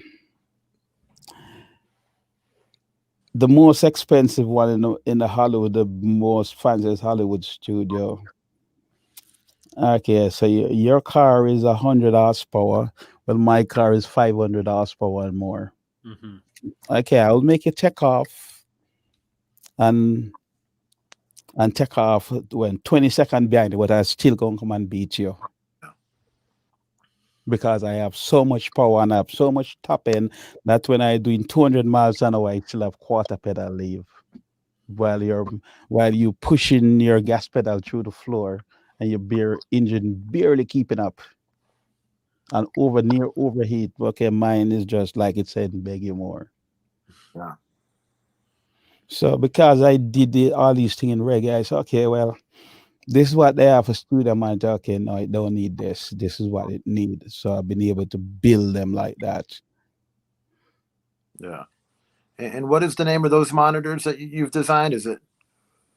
Well, I call them the scientist Ferrari monitors. One speaker is like 5,000 watts. Okay. Wow. Massive. Wow. Big tune. And reggae requires speakers like that. Well, yeah, the way we mix reggae in Jamaica, here's what: without reggae, they couldn't. Is why you have the type of speakers, they have the type of amplifiers that they have now. Because the way how those mix it, like the Marvin Gaye, like you hear, there was really diluting it. And they didn't have the frequency response, so the engineers can see what the faults. It could not develop the fault data for the engineers to see what to improve on. Like anytime you see they're running those races on the track with cars, what they're doing is gathering data. Okay, with the engine brand new, um, when we measure the pistons, it's at this amount of tau, and we measure this thickness and this amount of tau. After 500 lap at this speed, after we pull down the car and measure back this, but then this wear this much, this wear this much. So by the time the car reach the consumer, well, we know mom not to go and drive a car 200 miles an hour for half an hour straight. So by the time you come down to the consumer level, it will have a better car because they did and put the car through all the stress Mm-hmm. to know where the breaking point is. I see. So it's the same thing for reggae. Now we mix it. Okay, we know that we need to snare this. Okay, well, damn tubbies, damn the flying cymbal Santa. Your flying cymbals really blow a lot of tweeters. You remember the flying cymbal? Yes. That used to make tweeters fry like crazy in Jamaica. But Yeah. for the tweeter manufacturer, okay, we need, instead of using a number 40 wire, we need to use probably a number 30 and just put more the turn, and we need a bigger magnet Okay. Sure. and stuff like that. So without reggae is like the IndyCar driver. It pushes the stuff to the back. So once you can pass it, okay, Marvin Gaye, okay, cool. But Yeah. again, you hear what we did that Marvin Gaye. That is how the drums should have sounded back then. I was Right. telling you, yeah, that was like I heard the song for the first time when I heard your mix. Really impressive stuff. Yeah. Yeah, that's how it should. And then again, that is, I look at that as a demo. We just hear one day and say, okay, let's do something different. All right. That's not really a serious hardcore mix. Upton, do you mind if I ask you about another artist you'd worked with? Who- So the band Krungbin.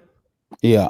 I know Laura Lee had mentioned that, well, you know, one of your records, Scientist Wins the World Cup, she basically learned bass to that album. And what was it like working with them? I'm curious because they're one of my favorite artists currently. Good, it's been a compliment to me just that somebody like come from a different world, Yeah. endorse what you're doing. Yeah. Very, very good. Laura Lee, I should hit her up and see how she's doing throughout this pandemic. Very, very cool people, both she and Mark. Yeah, Mark Spear. They have a great sound, man. Yeah. Really unique new sound, you know, that's kind of outside of the box. So it's outside of Yeah, the blues kind of thing, you know. yeah. Well, music is an imagination. Same thing with artistry. It's something that lives inside a head that you manifest through your finger. Just about anything that you make, it always have to start with that imagination first. Imagine when the man was first making an aeroplane. I don't know what he was smoking, what he was on, but he had a crazy imagination. Yeah. Right. You have to be forward thinking, right? Yeah, well, it starts from in your head first. So I come to the conclusion that we all been programmed. Yeah. None of us. If you think you invented the Hubble telescope, great. You might be inspired, but something had us to give you that imagination. The code. Yeah, Almighty God is the creator of all things. Yeah, man. Yeah. Respect. Bless. Love it. Laura Lee is a bass player. I feel like she really embraces that clean. What can you do? How much can you do with a clean bass tone, and like giving it enough headroom and keeping things maybe quiet and not compressed. I don't know exactly what she's done, but I really enjoy listening to her as a bass player. Very clean, inspired lines from, you know, a nice bass and the fingers and you know, everything is very natural. You know what's cool about it? What's that? A woman playing bass. Oh, the best. They're always better. Women are always better bass players. In my experience, every woman I've ever met that plays the bass is always, you know, seemingly a better bass player. Better. Like you said, they handle everything's better. I agree. It's supposed to be heavy and big. Yeah. What's amazing is that she hasn't been playing very long either. Pretty new bass player, you know, within like 6-7 years, as far as I know. That's also what I've heard, Dill. Yeah, that's cool. So that World Cup, Flabba Holt, you know, listening to that, Flabba Holt is the bass player and wins the World Cup with the Radix, I assume. Yes, Flabba Holt is the bass always assumed. Just wanted to clarify, but yeah, listening to that kind of bass playing and listening to those kinds of productions can give you a leg up on, I think, how to, you know, speaking for Laura Lee, not for myself necessarily, but Scientists. Your album, Introducing Scientists, was that one of your first at Channel One, or was that at Tubby's? We had a kind of a technical. Give us 1 second to see if we can straighten this out. No problem. Hey, thanks to everybody that's tuning in. This is it's just a great time. This is a great hang. The Wi-Fi chipped out a while ago. Yeah. But this is a great conversation, and we really appreciate everybody being here with us. Yes. Quarantine style, you know, lockdown. It's you know, they say may you live in interesting times. Yeah, we went off for a second there. What do you think, guys? Maybe good. Some demonstrations in a bit. Yeah, move into the mixing segment. A lot of good conversation happening. Yeah, sounds whenever he wants to. Cool. And connected. Yep. I think we're back. Yes. Connected. We are connected. We're back. Connected. Back, man. Mm-hmm. We have a breach in. The best. We ain't done the best. This is gonna go on.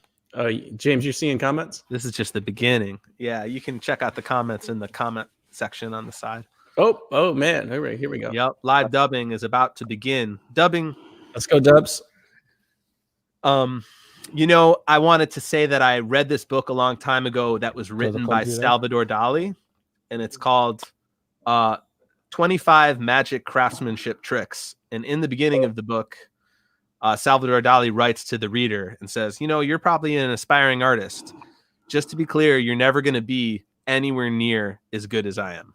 Like, I just have an understanding about how to mix paint. I have an understanding about color. But I am, because of that, I'm not intimidated to share my secrets with you. And put your cell phone on speaker. Give us 1 second here. We'll work out some.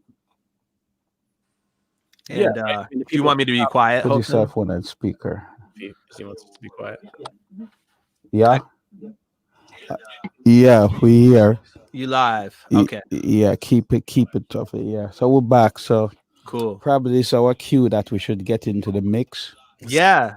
I was just saying that to what, nobody, it's so cool that you're willing to share with these master classes and with this demonstration. It's so cool that you're willing to share with these master classes and with this demonstration. There's a little bit of a lag, so I can hear myself talking. But I just wanted to say that you're a master. It's got that, James. We got that. Yeah, we're running into some. And it's really generous of you to show your techniques. And to Yeah, just, I think the people into it. aliens is trying to intercept us. Aliens are intercepting us, and we already invited them to the party, so it's all good. Yeah. I would assume. Yeah. So. Yeah, the aliens are. Yeah, I think we'll bring out the call word. So, to distract them, I'm going to get into the mix Distraction. to distract them. Yes. And Lieutenant Rear Vibe, stay tuned. We go and do the mix here now on one of the songs. Thank you all for tuning in. This is Shut off the mic. awesome. Yeah. So mix. To get this going. So we're live with Hopton Overton Brown, the scientist. He's gonna do a live dub demonstration. And one quick note on this one, Elliot Martin on backing vocals. Mm-hmm. And the hope and the plan here is that we're gonna press what he's doing now at the 7-inch. Yeah. To vinyl. Probably also available as MP3.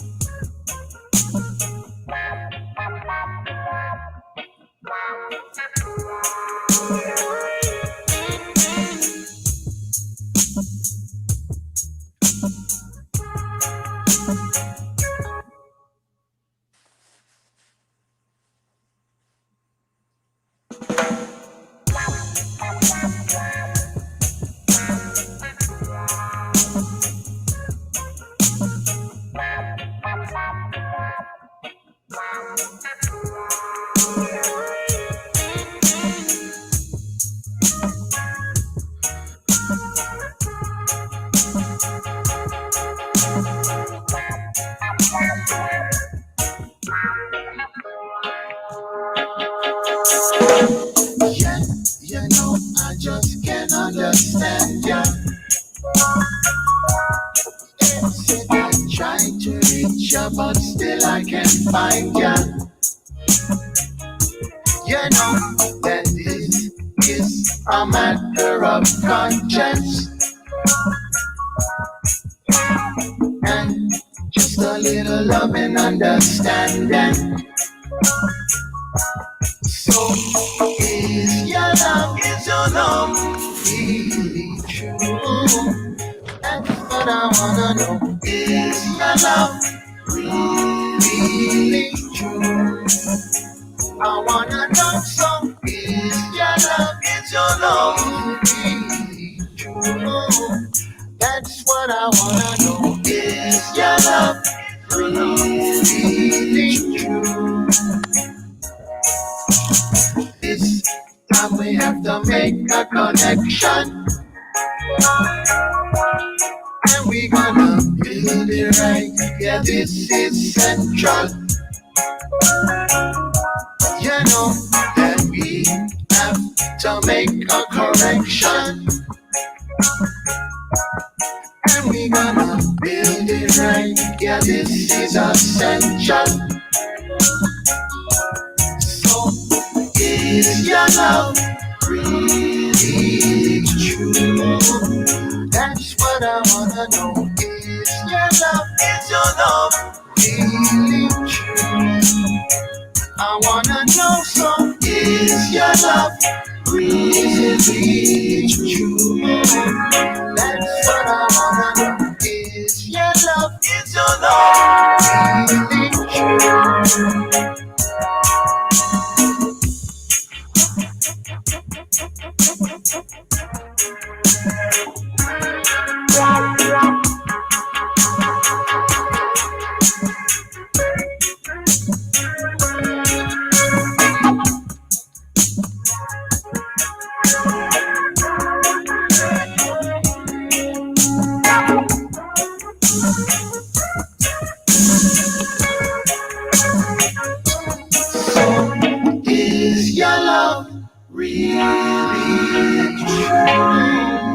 That's what I wanna know. Is your love really true? So is your love really true? That's what I wanna know. Is your love really true?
Yeah, you know, I just can't understand ya. It said I tried to reach ya, but still I can't find ya.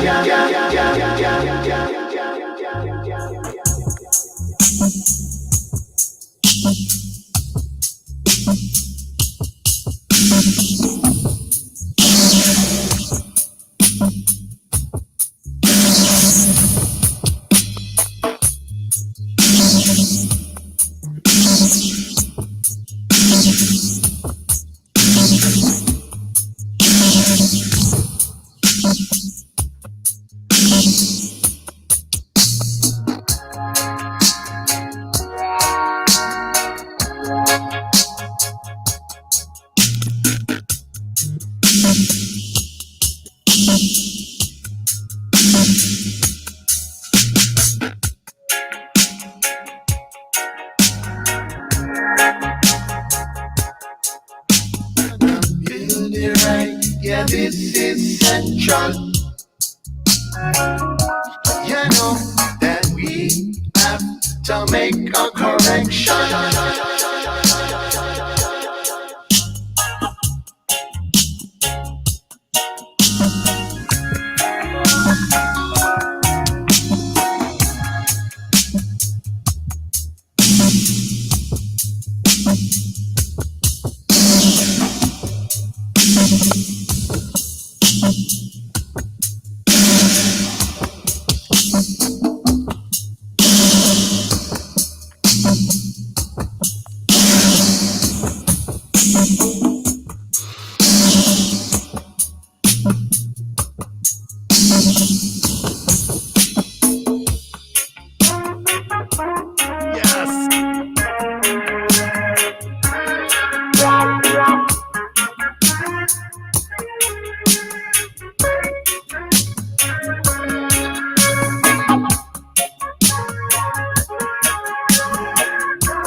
Is your love really true?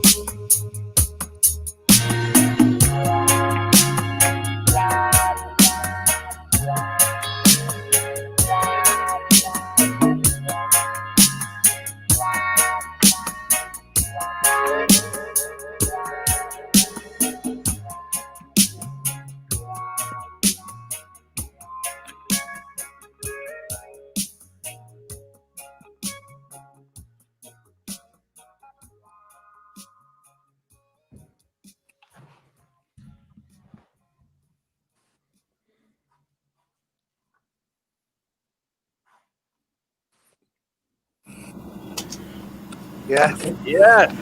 Yeah. Epic. Hey, James, you're muted, I That was believe. an absolute pleasure. Thank you so much. Yes, I. Well, there we have it. So Lovely. what's that experience like for you? Like, what are you thinking during the minute 0 to minute? So what you just did was you did a pass through kind of more of the original version of the song, and then you did a dub version after that, correct? Yes, well, I did 3 cuts. One before we start was just the way you performed it. Okay. Then the second one was a dubbed out, and then this last one that you heard was just a straight up dub. Okay, cool. That's a really interesting distinction because, yes, exactly how you described it. The first was dubbed out. Second was straight out dub. I think Daisuke, I'm going to do a next pass of this one. Rio, go back to the top again. We're going to do one more pass. Let's do it. Daisuke, It's a pleasure. It's really, really, really special to watch you work. Thank you. Very creative stuff happening. Yeah. I'd love to see it. Do you play an instrument?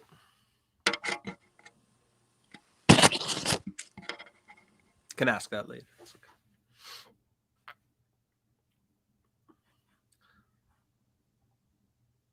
Big up Empress Sativa. Respect. He was right about the snare.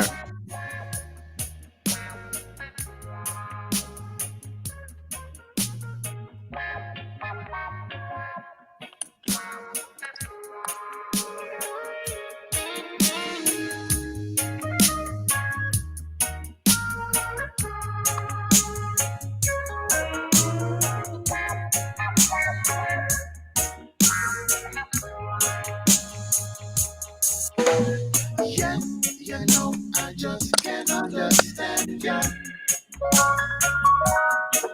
So I try to reach ya, but still I can't find ya. You know that this is a matter of conscience, and just a little love and understanding. Is your love really true? That's what I wanna know. Is your love really true? I wanna know. So is your love really true? That's what I wanna know. Is your love really true? We have to make a connection, and we gonna build it right. Yeah, this is central. You know that we have to make a correction, and we gonna build it right. Yeah, this is essential. Is your love really true? That's what I wanna know. Is your love really true? I wanna know. So is your love really true? That's what I wanna know. Is your love really true?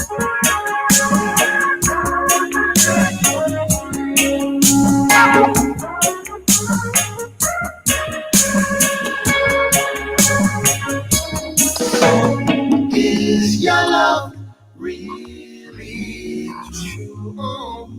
That's what I wanna know. Is your love really true? I wanna know. So is your love really true? That's what I wanna know. Is your love really true? Really true?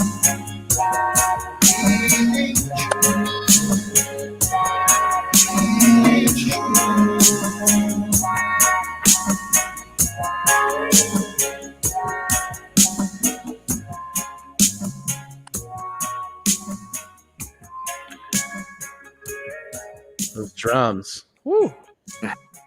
Man. Big ups.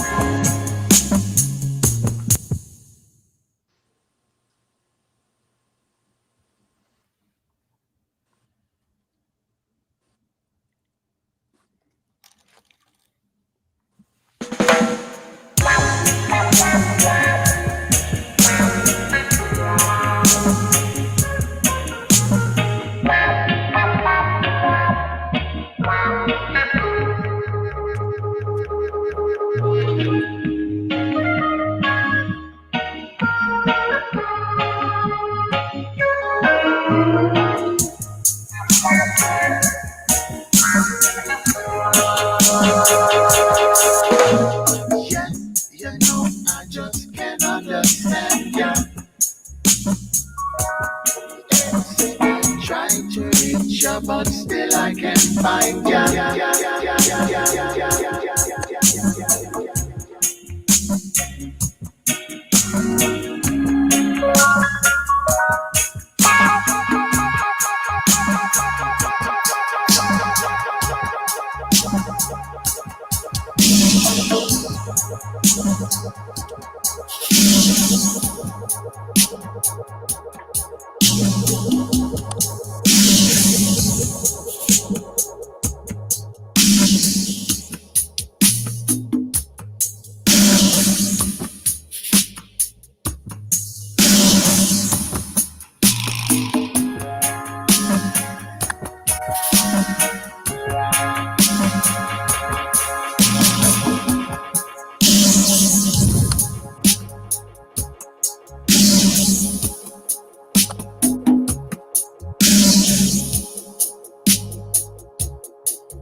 Is your love really true?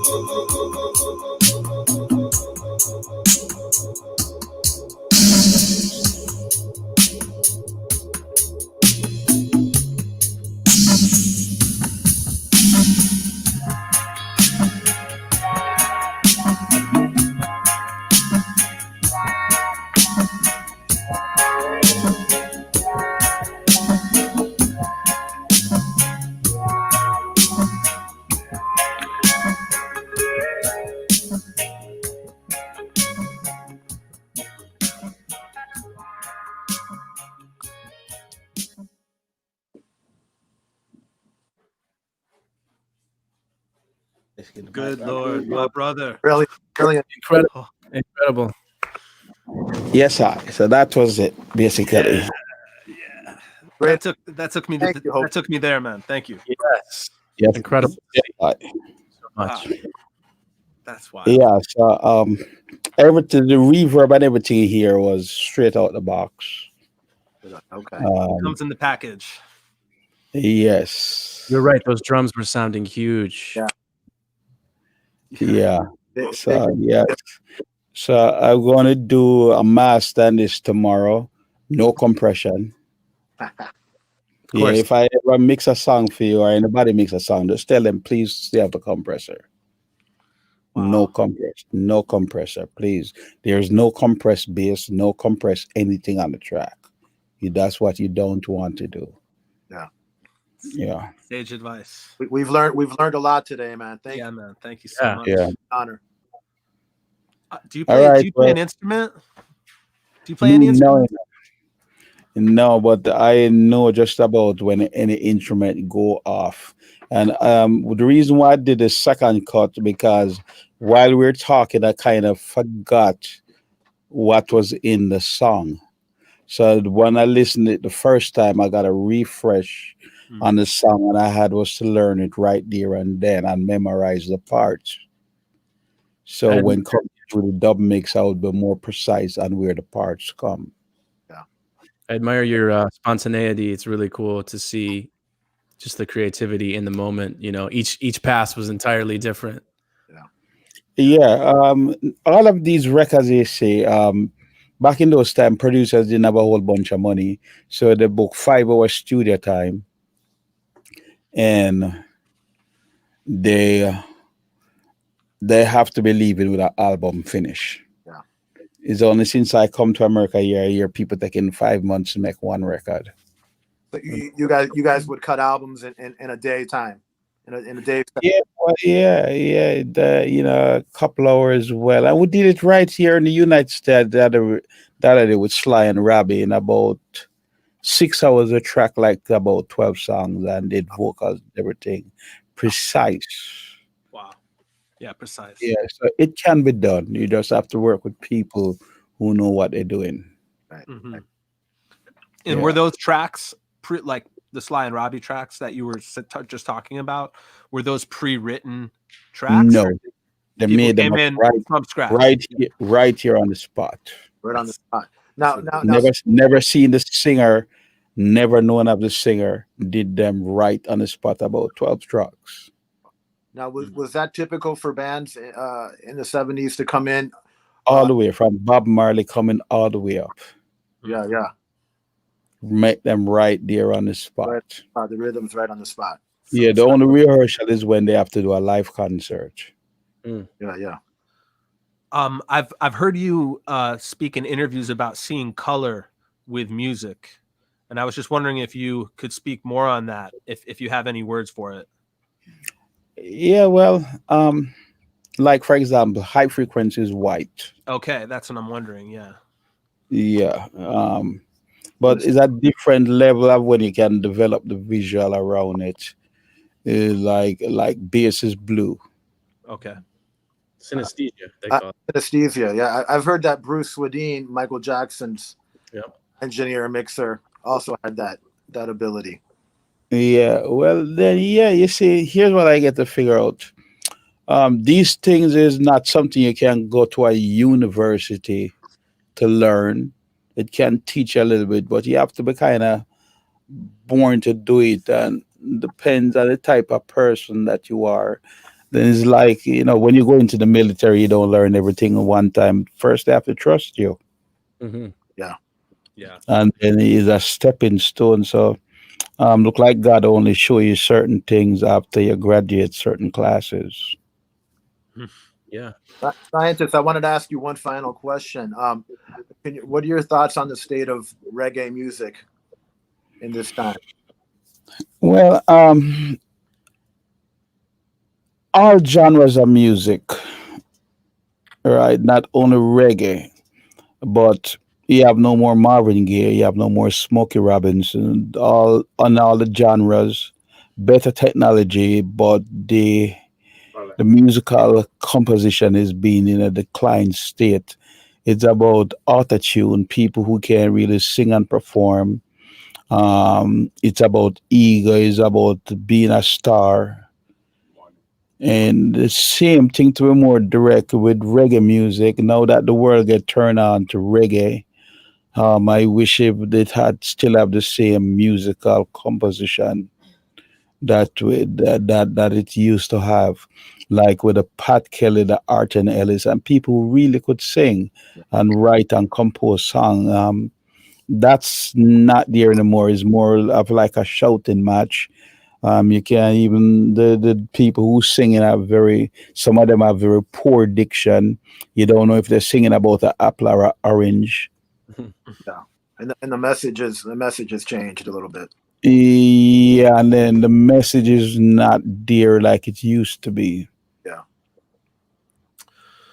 I just wanted to again, we don't want to keep you forever, and we can wrap it up if you want to, but I was wondering, kind of in the beginning of our conversation, we touched about what is the scenario that you envision that is the best for artists and producers and everybody that has to come there as a team and make the music. What is the best setting and conditions for that? Grant being that all of these great artists that we're talking about were really the conditions were very difficult, as you're saying, like these people were coming to the studio and only having enough money for 2 or 3 hours. They have to get it done in that time. You have to have players that can do that. But nobody wants to be. I often think about Jamaica, and just there's so many places around the world where there was a lot of inequity, or where there's systemic issues, colonialism, all of these things. There was incredible music that was happening in that pressure. I don't want there to have to be that kind of pressure for people to be able to make beautiful music that betters the world and people can enjoy. But it's just something that I note. All of these, these artists that were, in Motown, they only had so many microphones. The technology was only so far. And same with down when you were pioneering things. And I was just wondering if what is the combination of things that you think kind of gives everybody the best platform to record in 2020? Well, even outside of music, mankind need to reach a stage where we're not talking about I have more nuclear weapons than you, my guns bigger than yours, my missiles work, your don't missiles work, and hopefully music can help to spread and harmonize all the different shades of color. 'Cause just imagine if everybody in the world looked like me. I think it would be a boring place. So it need all the different flavors. Just imagine we get up every day. Like when I was living in Jamaica, the only thing you got to eat was Jamaican food, right? And then now coming to the United States, you have sushi, you have Indian food, you have all different types of food. So variety is the spice of life. So hopefully we would like to see a world change where the military complex is not there, because the amount of money that's spent on military going into each other's country, destroying plants, animals, and life. I want to see a different world where we don't have to deal with that, and hopefully it will provide the musicians a place where they can be at peace. Because when your mind at peace, you can be more creative at times. Right. So we need to see these politicians, right? I understand the necessity of have to defend yourself when you're forced to do it. But some people just want everything their way. And when these wars start, and these bombs, doesn't matter who start dropping them first, is one thing for sure: it equals death and destruction. And I hope my little alien friends one day are going to just come in and stop it to say, you know what, you, Mr. Politician, go and have a seat. Yeah. We had too much of you. And because here's what I believe. This conversation that me and you having, it's already been written that was going to have this conversation and this date. It was already written that the world going to come a time where going to have corona, which is a blessing and a curse. So I figured that it's not a bad idea if every other year, every 2 years, the whole entire earth just switch down. Everybody just stay at home and chill and give the earth and the ocean enough time to replenish itself. Because in Los Angeles here, where you would have the heavy traffic on the 405, it's just like a breeze. Then you do have all the smog. So hopefully we can reach a world state like that, where we don't have this death and this destruction. 'Cause peace is good for everybody, Yes. except for the people them who wants to profit of death and destruction of them weapons, and they have to get these two countries fighting against each other. You have to get black people and white people to live in like pigs. And then when you look at and trace the money, who is the beneficiary of all of this? Then you see what's clear. 'Cause look here, none of us knows when we're gonna need somebody who look different from you to save your life. Yeah. So when people want to treat people differently, just based on how them look, because I got treated in my neighborhood. Hey man, sell me some weed. I don't sell weed. Hey man, I'm not a cop. Sell me some weed. I don't sell weed. You're Jamaican, right? Yes, but I don't sell weed. And the person, like in my neighborhood, they don't know what I do. They have no clue. I tell them I'm a cook, work on a boat. Yeah. So the assumption is black guy from Jamaica, he must be up to something no good. He must be selling weed. He must be selling this. He must be doing what? So people not supposed to look at people and judge people just based on how they look. Because you have a lot of guys that dress up in suit and ties, but they're going around and robbing little old ladies' life insurance. Yeah. So that's a perfect world for me. And again, like here in California, somebody invented this madness about, oh, it's going to go up in real estate valley. It's going to go up. That's a wrong thing too. Why these people out here want their piece of cardboard house to value $500,000 and keep going up? It's supposed to just keep going up every year. So it's a formula for when your kids grow up, they can't afford a house. And then they want to pass this new law that if your house valued this much and your property tax was this much, then if it goes up in value, your property tax supposed to also goes up in value. So let's see who is profiting from a piece of property that only costs about $50,000 in material to build. Yeah. Right, and then the bank, by the time you finish pay the bank with the sticker price that the banks put on it, because these real estate is supposed to be keep going up each year. So 20 years ago, the same piece of property which got weaker because houses don't get stronger as times going to get weaker. Right. When you first mom and pop first bought it, it valued 50,000, but the banks and everybody on the receiving end had an interest to make this piece of $50,000 value $5 million. Yeah. Right. So that's why we're having this problem in the United States and in California, where we're having homeless, because the banks and everybody on the receiving end want this false piece of property to value the type of money that it doesn't really value. I don't see $5 million in drywall and nails. Right. Yeah. When times are bad, someone's making money. Yeah, it's all trace the money. The same reason why we're struggling with health insurance in the United States, because to get an ambulance ride to drive a couple city blocks, the guy who owns the ambulance service, he wants to get rich. Right. You go to the hospital and the doctor prescribe a Tylenol, and because his insurance paying for it, then that same Tylenol is $100. A woman goes into the hospital to have a baby, there is no complication, but because somebody's making money from it and billing the insurance agency, then you find that short visit just for the doctor say, "Oh, your legs, lady," clip is $8,000. Mm-hmm. Like in this pandemic, I hear these politicians run the road around stimulus check. You know what my solution is? Anybody who is collecting like banks, mortgage, landlord, all payments halt. Your landlord, the bank can't foreclose on anybody. And since the bank can't foreclose on anybody, then the landlord can't kick you out of the house. Right. Yeah. It all has to stop. Everybody's got to get bailed every out. collection stop.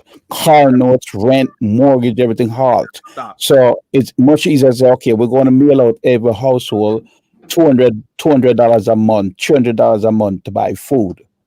And this is it is. Yeah.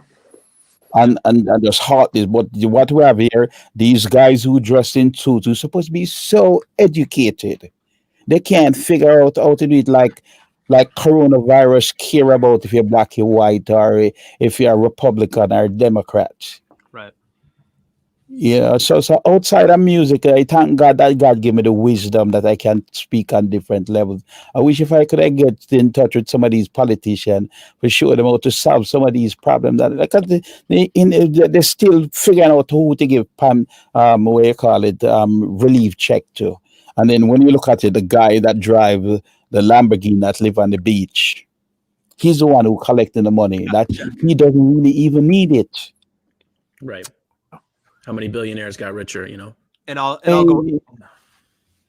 go further to say that when you said that it's the ambulance, the guy who owns the ambulance makes all the money for the ride. That's the freedom that they talk about, that just to bring it out there, that's one of the freedoms that like they fight wars over. They say that we're fighting for your freedom. They're talking about that freedom, not the freedom for you to smoke ganja or anything like that. It's the freedom for somebody to make $8,000 from a ride. Well, that is what reggae music had bring to the front, is to show the injustices that continues to goes on in the world that keep each of us fighting against each other. Amen. Right. So my world is a perfect world without any problems, any stress. Everybody just do what they have to do. Everybody live in harmony. I don't care if you're black, white, you're pink, or you're green. Yeah. If you wait on me to start a problem, there ain't gonna be no problem. Right on. Man. Yeah, man. Well, thank you for your words of wisdom, man, in this conversation, man. This really means a lot. Yes. Pleasure talking to you. Thank you so much.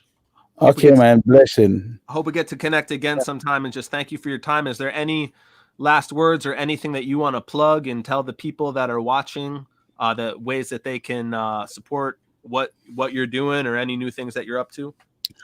Well, again, my main mission is to create peace between everybody. Yes. Yeah, once we have peace and we get rid of the corporate greed, then everything is okay. Yes, sir. We're on that mission. Yeah. We're on that mission as well. And it's always interesting to be musicians on that mission, because to us, that's part of what the mission is all about as musicians. And for some people tell us, hey, keep your nose out of that stuff. You'll lose fans. And. Well, you're being complicit in the behavior. Like I get, before we go, we have the pink, what's his name, Floyd death. Yeah, George Floyd. What I think should happen, if you're a police officer and you see an ex-police officer doing something wrong, illegal, and you don't stop it, you also get charged. Absolutely, man. Right, so you can't be complicit. It's like I looking through my window and see this dude, whoever he might look like or wherever he come from, breaking into and robbing this little old lady's car and vandalizing her property and doing bad things in the neighborhood, and I says nothing about it. Samaritan law, yeah, it needs to be a thing. I'm being complicit in the behavior. Is your responsibility. Okay, you see this guy coming in the neighborhood and you see what he's doing to that poor old woman. Is your responsibility, moral responsibility, to report it. You can't just sit by and just watch somebody doing a next person harm who can't defend themselves wrong, and you just sit by and just mind your own business. Most decent people is see a able-bodied man beating up an old lady is going to come in and stop it. So the police officers, whenever they see an ex-police officer breaking the law and doing something, this blue wall of silence should stop. Right. Yeah. It has to. It must. Yeah. Yeah. Well, thank you again, scientists, man. We hope to meet in person at some point, man, when this is all over, man. So thank you. Okay, blessing. I remember. Yeah, we're going to meet again at No Guitar Amplifier on stage. Yes. That's right. Hi, brother. Of course. Clean cut. Thank you. Good to see Okay, you, brother. peace. Thank you so much. Blessings. Peace and love. Thank you, everybody. Thank you all for joining us. Yep. Yo, guys, Reed, that we're was epic. here. We're still live. I haven't clicked end broadcast okay. yet It's because okay. I'm vibrating so hard from this. We're vibing. Yeah, that was awesome. We're vibing. I can't even put words around it, so I won't try to follow up with the epicness that just happened. But thank you guys so much for folks and fans watching. Big thanks to Reed and Rootfire, who really arranged this, like did all of the legwork. Like Scientist said, he was with his team. You know, he had his team in the studio there, and we had our team, and our team does everything for us. You know, we all work together, just like he said in music. We all do the things that, you know, are our strengths. So we couldn't do what we do without Reed, without Gray O'Neill, without Rootfire, Sorry, I got and all the people that have come before, you know. So it's really amazing to see in the chat just friends from so many years that know how special this is for us, and you know, family, and Empress Sativa, thanks for coming and joining, and you know, just reggae and just music in general is just such a it's a blessed network to be a part of, you know. And if you come to the dance and you take it seriously, like it really gives a lot of it gives a lot back. I think that's what I found. So here I am with all of you, thanks to music, and I just, you know, want to be grateful that we're all safe, we're all alive, and thanks Reed for putting it together. I also, we wanted to share that we did actually get into quite a lot of like biographical detail about his history, even though we were maybe just going to start to just focus on the mix, but then we ended up having a great conversation. But he, as far as my understanding is, there haven't been too many in-depth Scientist interviews, and that's, I think, his choice. So we felt really honored to talk to him. But the interviews that are out there from him are really informative, and you know, he goes into greater detail about a lot of the stuff that we talked about. So we'll probably post some links at some point to some of those interviews. And there's a great book called Dub by Michael Veal, who's a professor at Yale, and he interviews Scientist a bunch in that book. And so, you know, there's been a lot of good recognition beginning to happen about, you know, how important these people are, and you know, just really interesting people to talk to and learn about. So man, I just wanted to acknowledge how cool it was that he did that, man. Much gratitude for him. I don't think he's done this kind of thing very often, if at all. So thank you, Reed. Nice.